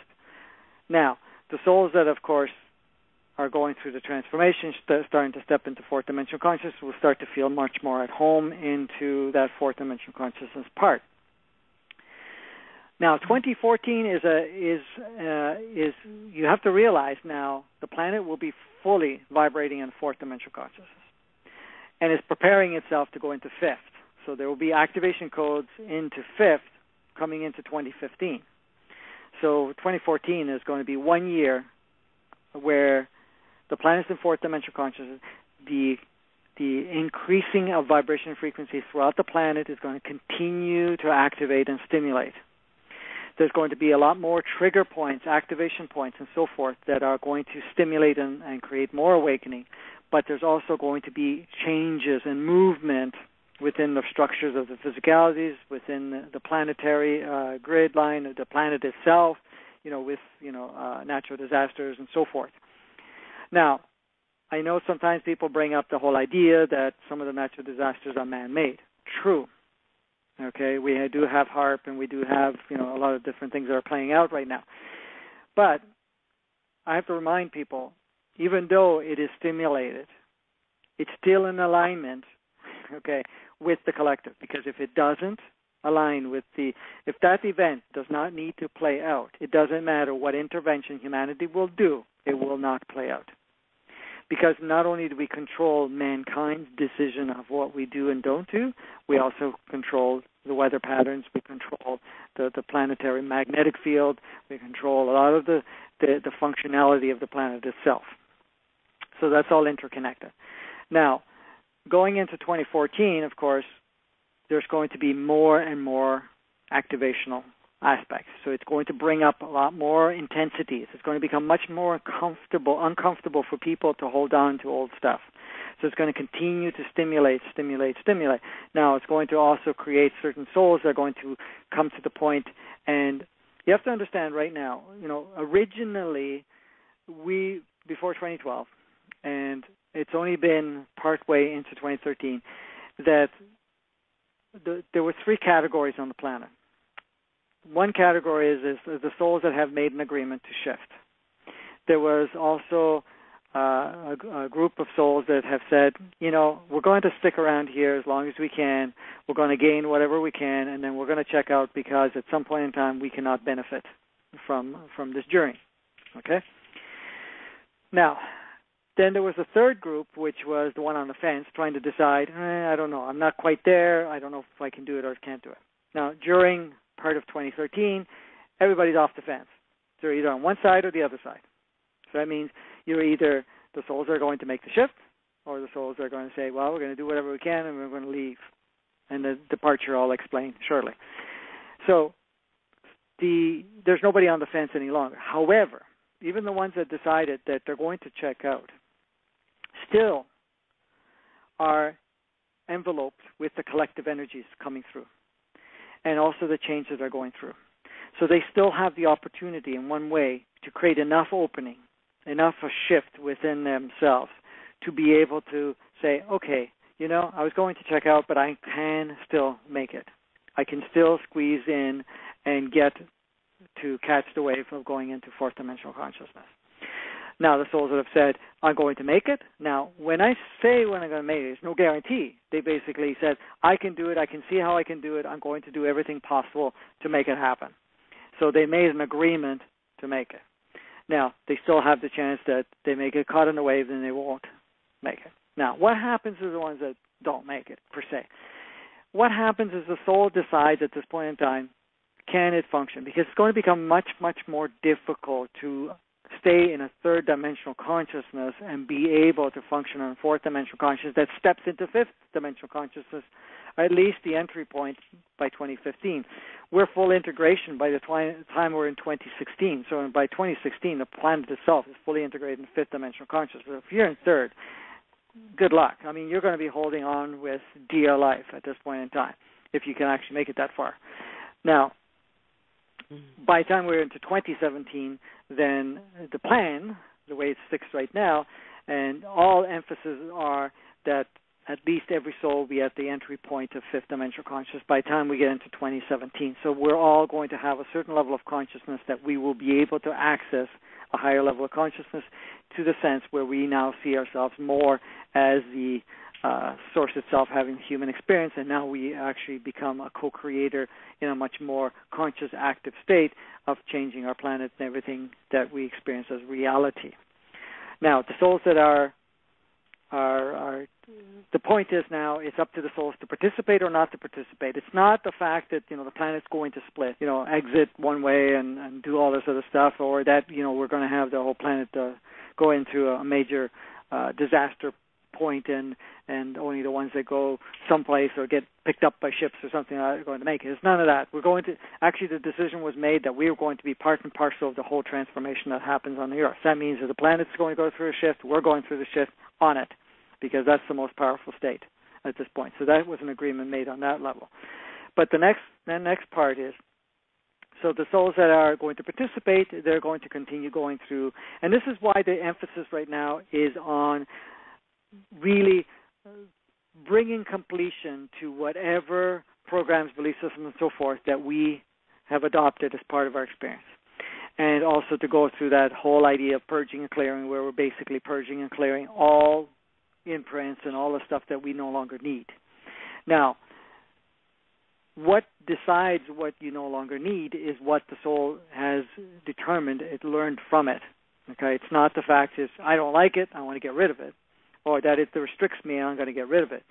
It's basically going to look at it and say, well, let's learn what we need to learn. It's there for a reason, and the reason is that I've created it. I'm going to experience it, modify my physical experience in it, and also modify the mind experience from it, and be able to make an alignment with mind, body, and soul connected there.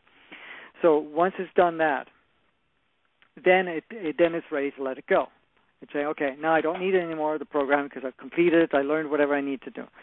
Now, part of that learning is also stuff that we're streaming from past lives. So in a sense, the way it worked before is that, anything that you didn't finish in one lifetime, you would now put it on the shelf sort of thing, and the soul had it as a record to say, okay, at some other life we're going to bring this up and we're going to re-experience it in one way or another. Of course, it's not going to be the exact duplicate experience, but it's going to be a similar experience operating in the same or in the new state of consciousness, new vibration of that time. So it would be streaming it. Now, what's really happening is that it's taking any and all lifetimes, and it's bringing it all to the surface at the moment, or at least it's going to attempt to do that.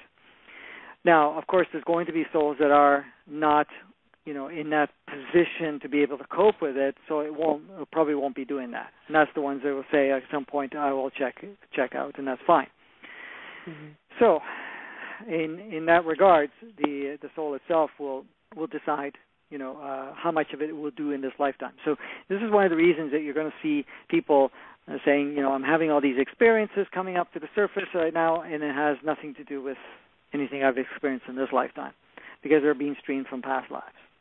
And right now it's all real time. Everything is coming into real time, so it's being reenacted in a way at the present time. So you'll be able to cope with it with the means and tools that you have now, and the consciousness you have now, rather than the consciousness you had before. And of course, the vibration is very supportive because it supports us to be able to access higher consciousness, anyways, to deal with it. Because if you had an experience in the past where you've had some intense experience where you saw yourself being killed or something of that nature, and you saw yourself as a slave or a victim or something of that nature, but in that state of consciousness at that time, that timeline of that event, if you're a slave, you're a slave. You had no say whatsoever, because that was how rigid that program was. Now you can bring that slave part into this real life and realize that as much as that you may be getting caught up in the slave role, that in actual fact you can see that you don't have to be the slave. It's easier to see it because there's other projections around you that show you that you actually have the freedom to step out of it, and you can learn that you don't have to be. So it's a lot easier to transcend through that and to learn from it than the viewpoint of when you were a slave back 400 or 500 years ago. It's very different in that respect. So the question that you asked, what happened to these souls?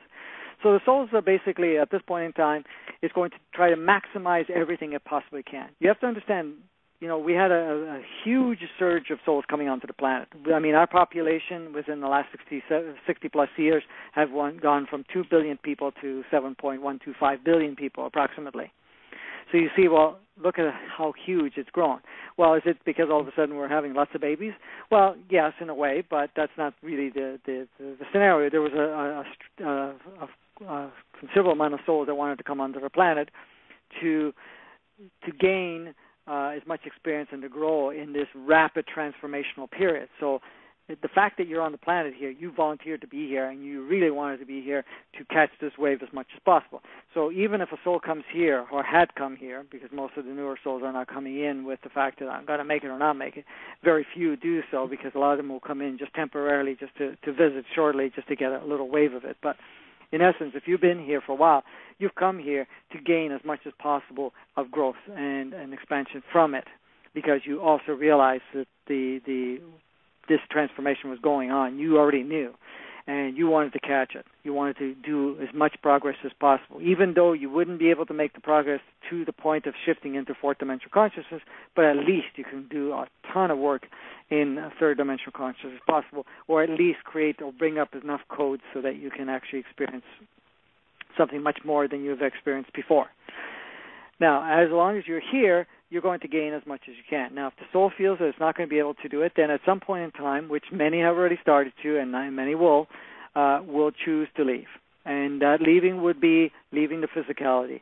And that leaving of the physicality will occur in two ways. One will be, checking out, or you call death, in a sense, which can be through natural disasters, through illnesses, through whatever. It will choose whatever it chooses. And that will accentuate as many souls. And this will speed up along 2014 because it's going to become more and more uncomfortable.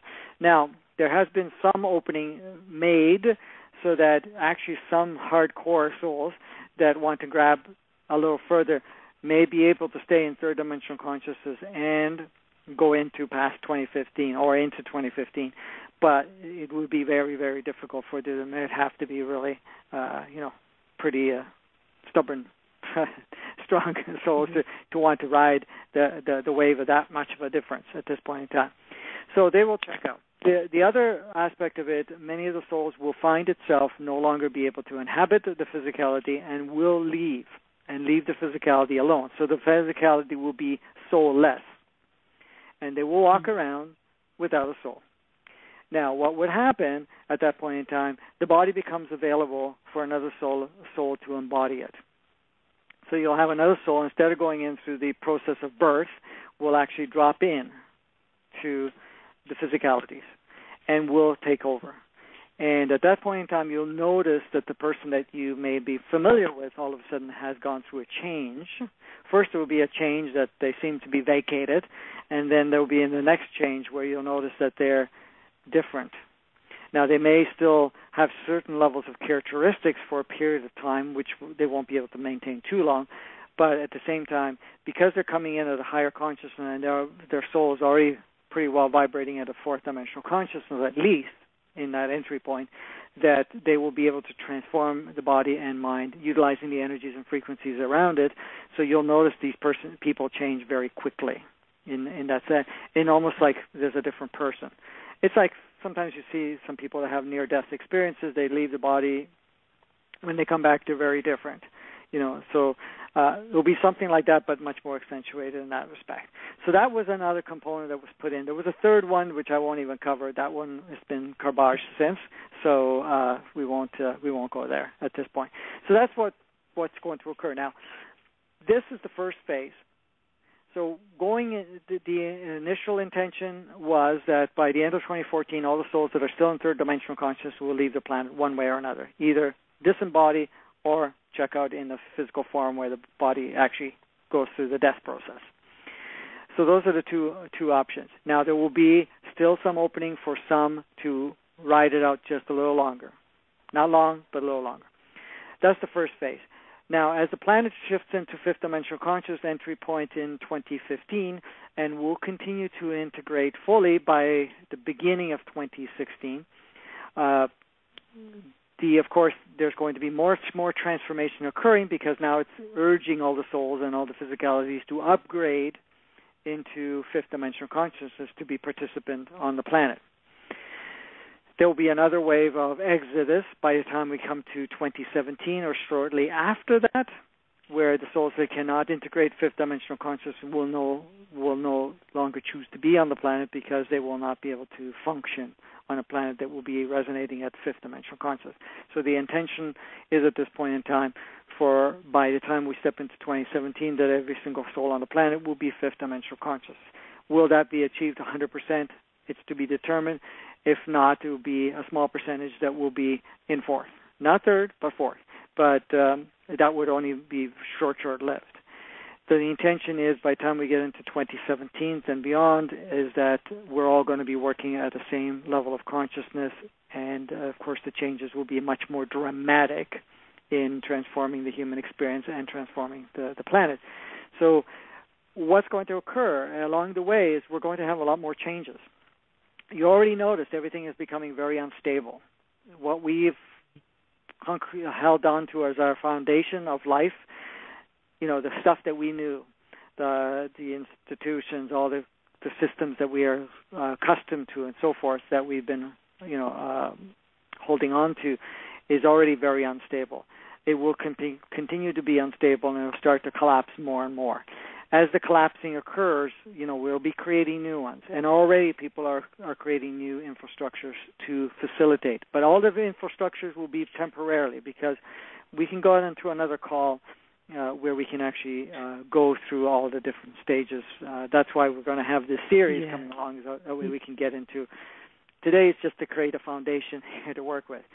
But as you notice as we go along, a lot of the structures will collapse, new ones will come into place, but a lot of them will be temporarily until we get to a certain level of consciousness where we can actually create something that will become very fluid and will match us. Eventually, we're stepping into a world where, we're not driven by money at all. We won't even use it. We're not going to be, controlling one another. We're going to be able to use our full faculties or essence of who we are in the sense of our creativity, our ingenuity, and to be able to create a sustainability where everyone supports one another. And not a support of carrying one another. It's a support where whatever we do for everyone as a whole. We no longer see ourselves as an isolated island. Okay, we don't see ourselves as isolated, independent self. We now get to see the whole self. And what is that whole self? That whole self is every embodiment on the planet. Because realistically, every single soul on the planet right now is another facet of you. It's all you. Okay, so you will embody that. That means if I'm going to create something, if I'm going to do something, if I'm going to be participating in anything, it is now no longer what is it about, what is it for me and only me. It's going to be what is for the best of everyone concerned. So if I'm going to create a product, it is to serve every single person.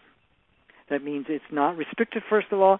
Second of all, it's shared in the respect of that, we don't have what we call intellectual priority or anything of that nature, or we start to control what we create as ours and so forth. None of that. It will be shared completely. But anything that we create will sustain everyone. So there's not going to be any monetary exchange. There's not going to even be bartering or anything of that nature, because realistically we'll restore back to our natural design. And that means you know how I said before, you step onto the planet, you start off with zero. That means you have to earn your way to be on the planet. Look at it now. You come onto the planet, you got to go to school. You got to go to school to get programmed so that you can get a job, so that you can earn, so that you can survive and have food on the table and be able to have shelter and clothing and whatever other necessities that you want. Now, if you want anything extra, you just have to work a lot harder, or find a scheme or some way to utilize the game so that you can, modify or to accelerate in that game. But the way it goes back is where the fact is the moment you enter on the planet, you have access to everything on the planet. You come here to play, you're going to play.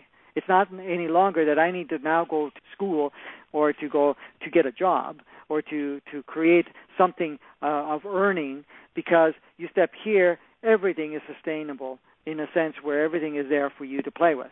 Now, of course, every single soul has a certain gift, something to contribute to the collective, because each one of us has something to contribute, and each one of us will want to contribute.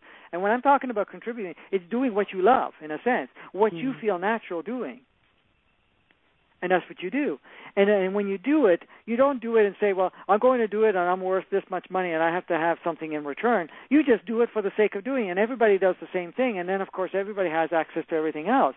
And then anything that can be technically advanced in a way where it doesn't require for us to be sitting in a factory putting bolts on something, will be automated. It's no longer going to be driven on the fact that, oh no, we need to keep an economy going, we need to have people working, or that it costs too much money to technically advance something.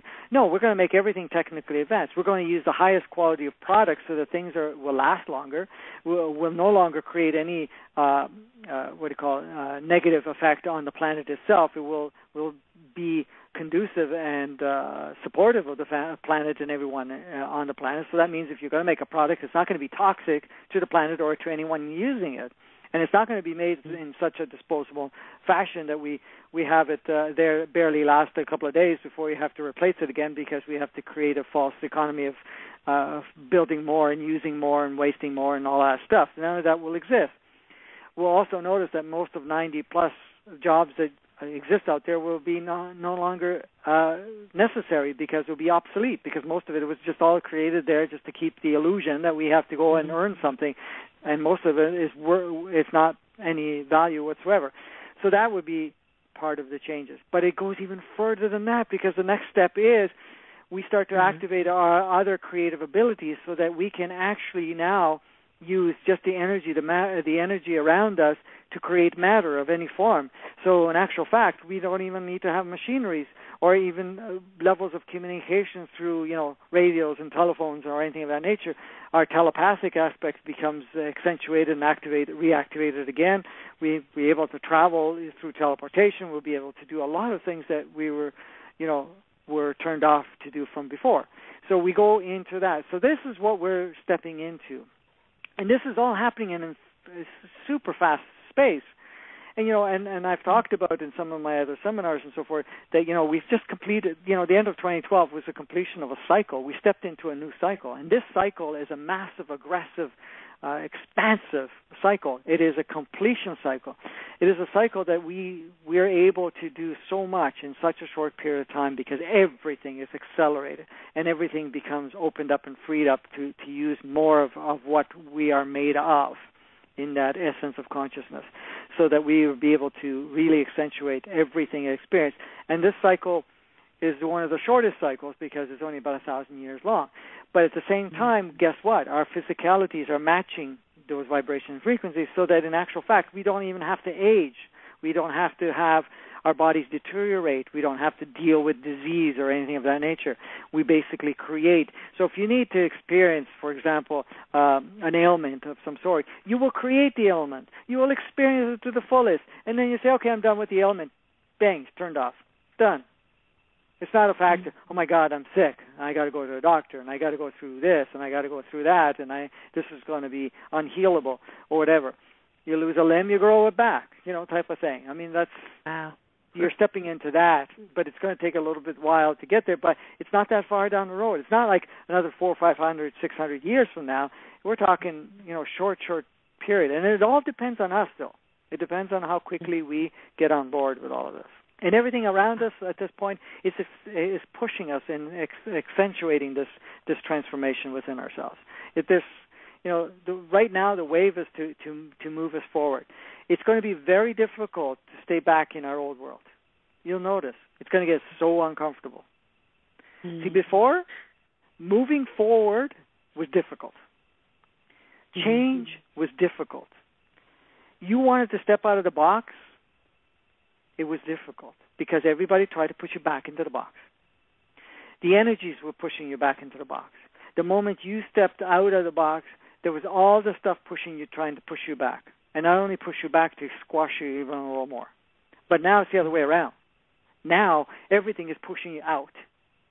Mm-hmm. So for you to stay in your little closed-up world, it's going to become more and more difficult to do so. So the promotion, the energies are for movement, for shifting, for growing. That's where the difference is. Wow. So we're going to have a much more colorful ride as we're going along if you're looking at all of this. But all of it is amazing. That's the beauty of it. As much as that, a lot of people you look at it and say, well, with all these changes, things are going to be chaotic and so forth. They say the chaos will be experienced on an individual basis. It's really about change. You can see right now, when I have talks with people and in groups and so forth, and I say to people, I talk about some of this stuff and things are going to collapse. You know how many people are celebrating and waiting for that to happen? Yes, we'll be free. Let's go on. Let's go create something great. Let's go play. And others are going, oh my God, my world's going to fall apart. But the majority of the ones that are, listening to the talks and so forth, yes, let's do it. In actual fact, they're saying, can we speed it up even further? Yes, we can, but we can't at the same time because, there is a purpose why we're here, and, we need to complete what we agreed to complete. So we're going to still, hold on to a certain part of it until we get done what we need to do. If there's a job to do, we came here to complete and learn something, we're going to hold on to parts of it until it's done. But the moment it's done, and the more they get it completed, the faster it changes. See, right now there is the one thing I have to say: timelines. You got to throw it out the window. Mm-hmm. As strange as that sounds, we cannot. Right now, we don't. We live in an inconsistent time frame. Okay, you'll notice times have speeded up, but you can also notice that time can be longer, shorter, and can be anything in between. It depends on you. You're actually monitoring that part of it. But at the same time, on a collective scale, We can make huge leaps. We can slow down a little bit. We can do all types of things, but it's all done right now. So yes, we've created some parameters to operate within. So even what I've mentioned to you is what is the major intention. However, there is some variabilities and flexibilities that are built into it now that are being plugged in. These are all new stuff that's coming in recently. Which was before was much more hard fast because when it was done on a collective scale, say yes, we're not going to put any allowance to go further. We're going to make it much more rigid. But with some consideration, with some of the things that they've seen that as a collective, as we at the soul level as a collective have noticed that okay, great, we'll have to put some variety in there and create some flexibility to some degree. So if the flexibility is there, but the flexibility is not long. So some things that may have been planned may be, delayed, or something that was not to play out earlier will be done earlier. It's being monitored and adjusted, and we're doing this all collectively at this point in time to facilitate. We're all facilitating right now ourselves to do this beautiful transformation, and this is what we're here for. We decided to be here. We wanted to be part of it. I mean, we have even souls that have never even been here before. Are just we're excited to be here. And you know how many souls are waiting for the ones that are going to exit and say, "Well, I'm ready to step into those bodies." I don't care if they're somewhat limited at the moment. I'll work on it. I'll do whatever it takes. Fun time, my dear. So a lot more walk-ins or drop-ins are going to be coming to the planet in essence. There's a phenomenal amount already. People don't realize that. We only hear, because most of them don't talk about it. They don't bring it up. It's not something that they're going to make very open about and say, well, I'm a drop-in, type of thing. Because they're here to be into the experience. But they're also, a lot of them are much more aware, awakened. And if you actually pay attention, you'll notice that, they emanate a different frequency. But, if you have to, those are the drop-ins. But as for the souls coming onto the planet, you have to realize that the souls that have been coming here for the last several years now, they're coming from all over the place. Some of them, lots of them have never ever been here before, and they've come here because they wanted to facilitate. Because in one way, they're bringing something different. They're bringing slightly different vibration, a different encodement from their soul, because their soul has been incarnated in other places, which creates variety, which ultimately alters the collective. So it actually accentuates. But then at the same time, they came here for the ride. You go to say, okay, great, there's a pretty decent ride there to go experience. Let's go play with it. Yeah, so there's lots going on. It's huge. I mean, if you look at how much is playing out at this moment, we have beings on the planet here that are amongst us that look very much like us. There's lots of those races all over the place. They're coming and going all the time. They're not landing on ships and making themselves that apparent, because humanity as a collective is still resistant to it or afraid of it. But at the same time, it doesn't mean any of it stopped. And right now, I mean, part of the purging is also all the lower vibrational or denser and darker beings that were on the planet at one point, to accentuate the negative side, the dark side.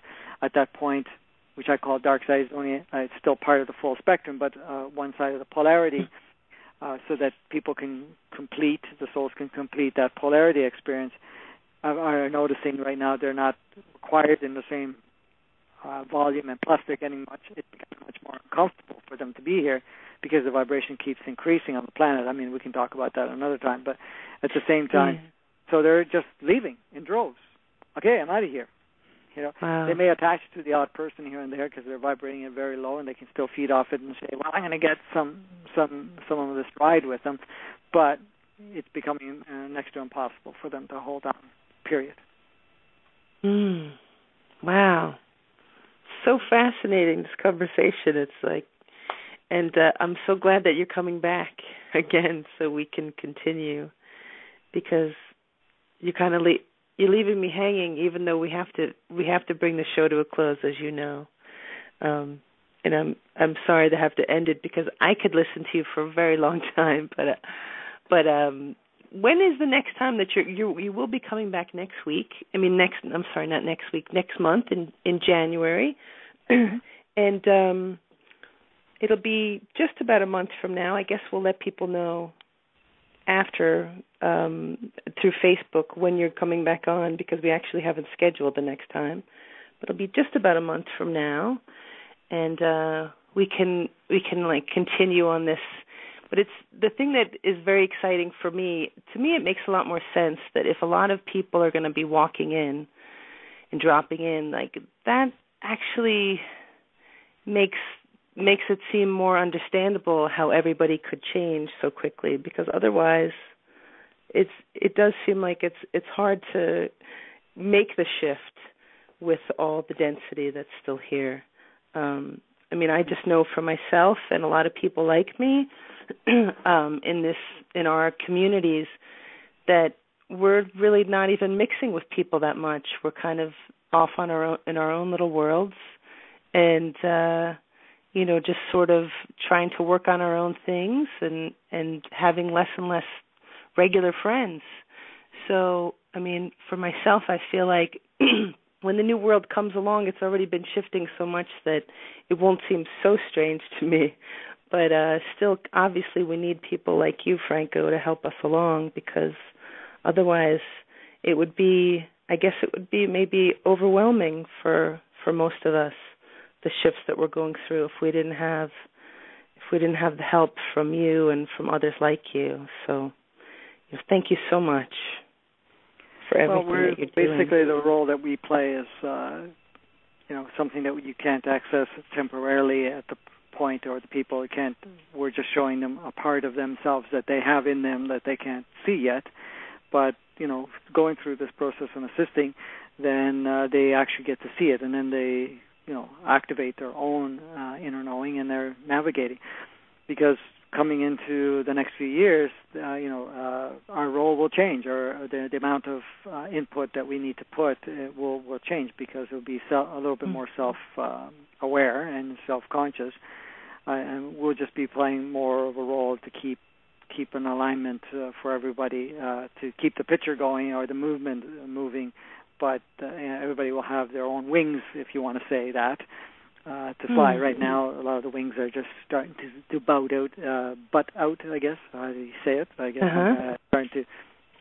starting to come out, and so yeah, we're all in it together. This is why I'm on the planet, anyways, to facilitate. And if I wasn't here for this, I wouldn't be here at all. I mean, and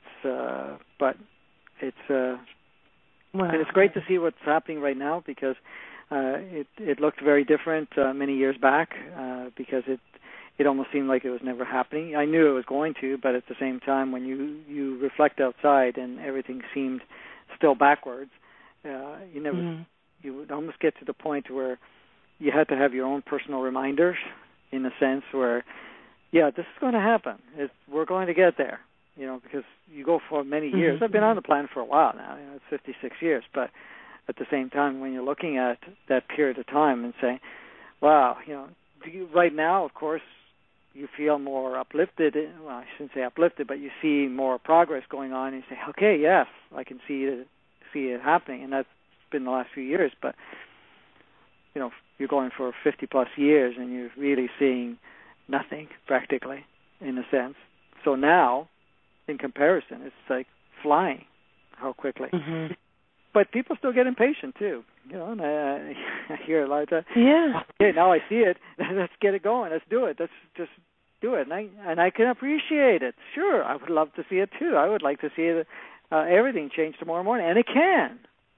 But we're not quite there, because we've also gifted ourselves the opportunity to get whatever we can out of the experience, so we can create the completion. The playground's a playground. Let's use the rides as they are, but we're changing them.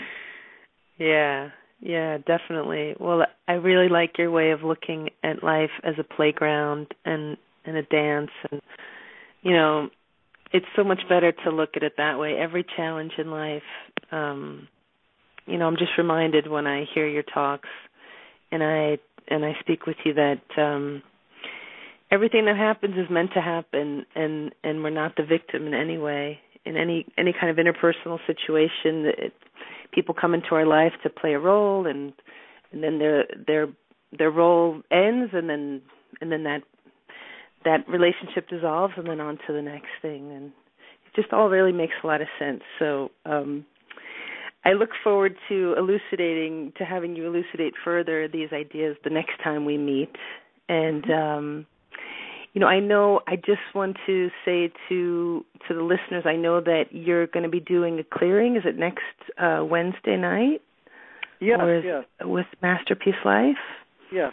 Mm-hmm. That's a clearing activation meditation that I'll be doing. There'll be a bit of talk. It starts at 8 o'clock. We actually usually start at 9 p.m., but we're going to start at 8 o'clock this time.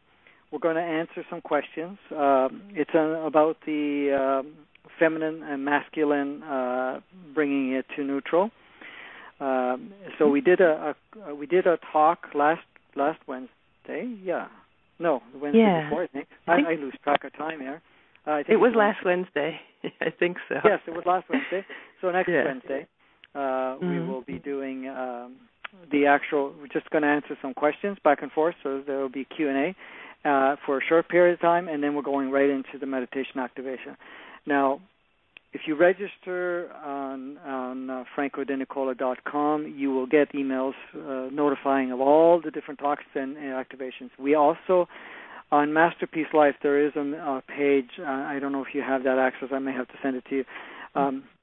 We can post it where you can go access all the ones I've done, because we've done it on fear, we've done it on control, struggle. We basically covered all the subjects that we're presenting, and what these meditation activation clearings do, they actually do a clearing process, an activation process within yourself.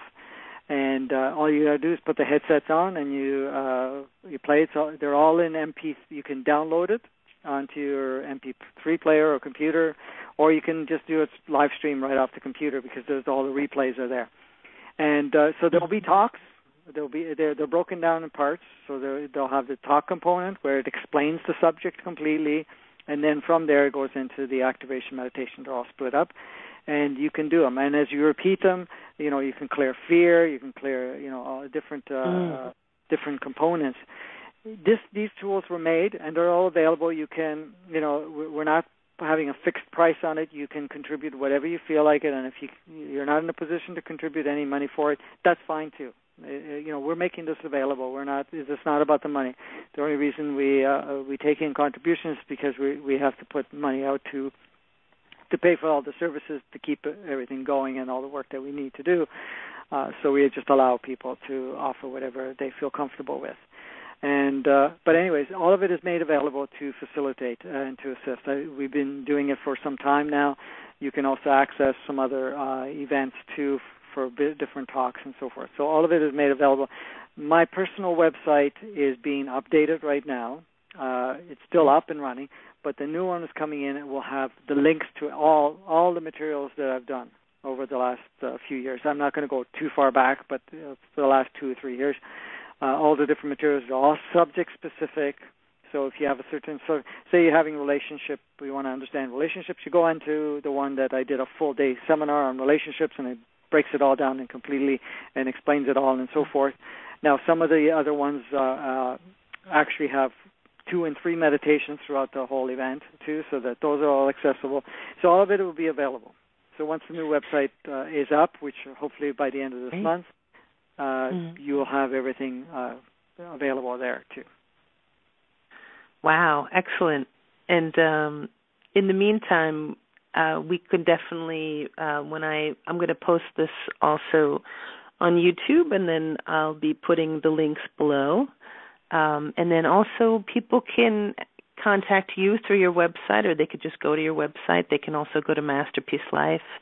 And you and Antonia Hagens you guys do a great job. I listen to you. I'm very into your work, obviously, so I listen to it all the time, and my friends and I do, and it just is really, really helps so much. And it's wonderful that you're both so generous what you're offering, and people can give what they can give, and that's really kind, because there's no limit, and we can all gain a lot from what you're both offering, and I'll definitely be there for the clearing next week. I'm looking forward to that one. I think that's a fascinating topic. Well, absolutely, yeah, because there's a lot of stuff going around that with masculine and feminine, and a lot of people don't understand what's really going on. There's a lot of talk about feminine energy coming in, and what does it mean, and so forth. So if you even want to access, so if you can put the link for the archive for last week, that's the whole talk on the feminine, masculine, and how far back it goes too. You can also put in the link for the one before that, which was on what the heck was that one? I'm trying to remember now. The debt, clearing debt. Clearing debt. And shame. That was that's great. Pretty elaborate too. So, so you can post some of those, and so the people, when they go into the replay, if they want to go into the others, the tools will be there. And it's all there for you to utilize, and we're in it all together. That's the way we see the whole thing, and as we assist each other, the quicker we transform our planet, and our playground will become even much more fun to be in. Yeah. It's getting better and better all the time. So, yeah. Were you going to say absolutely? Yes. Yeah, I'm sorry. Yeah. Well, I guess we do have to bring it to a close. We have gone a little bit over time tonight. And I could just listen to you go on and on. So that's my own thing that I've allowed the show to go on. But it's been wonderful, and I guess that it's time for us to say goodbye. And so I just wanted to say thank you again so much for coming on the show, Franco, and I'm really happy that you'll be coming on again, and perhaps in the next show that we have, we can actually take some questions, and maybe at one point we can organize it so we can take some callers too. That would be great. Okay, great. Yeah, that would be fun. That would be fantastic. Okay. And as we go along with the series, I guess you call it, we can become more subject specific, so that we will explore certain things a little bit more in depth, and we'll go with that. So we'll play with it as we go along. So it'll be perfect. Yeah, that'll be great. So and I really, really, really, really, really thank you for making this available, and for everything that you're doing. I mean, this is phenomenal. Thank you for connecting with me and giving me this opportunity to share, because to me, any opportunity to share is always welcomed, because, it gets the message out faster and much more efficiently. And then, of course, every host, like yourself and others, the dynamics work in certain ways. So, of course, the presentation will cater accordingly, but it also caters to all the people that will be listening to it. So, as you'll notice, even though a lot of the messages might have similarities, they're always slightly different, or they expand in one direction more than another. But yes, thank you for being such a great host and for playing with me, actually. Well, it's my pleasure to play with you, to be on the playground with you, Franco, tonight. I feel so honored to be able to do this show with you, and I'm just really jazzed to be here with you tonight, and for us to both be with all of our listeners. I really feel a lot of great energy from everyone, and thanks for the support, because everybody here is lending their energy to the conversation, and I know that does make a difference. So thanks again, Franco, and thank you, everyone, for being here tonight. And I just want to give people a reminder that we have a new show. I have the C.J. Miller Show that's going to be on this Thursday night at 9 o'clock. I'll have Laura Magdalene Eisenhower and Helene Lipson on the show to talk about some work they're doing right now. It's fascinating stuff. That'll start at 9 o'clock Eastern Standard Time. And we'll be back next week with Matthew Bueno on Tuesday night at 8 o'clock. So thank you so much for tuning in. Until next time, we wish you all love, light, and a beautiful evening, and have wonderful dreams. Thank you so much. Bye-bye. Goodbye, everybody.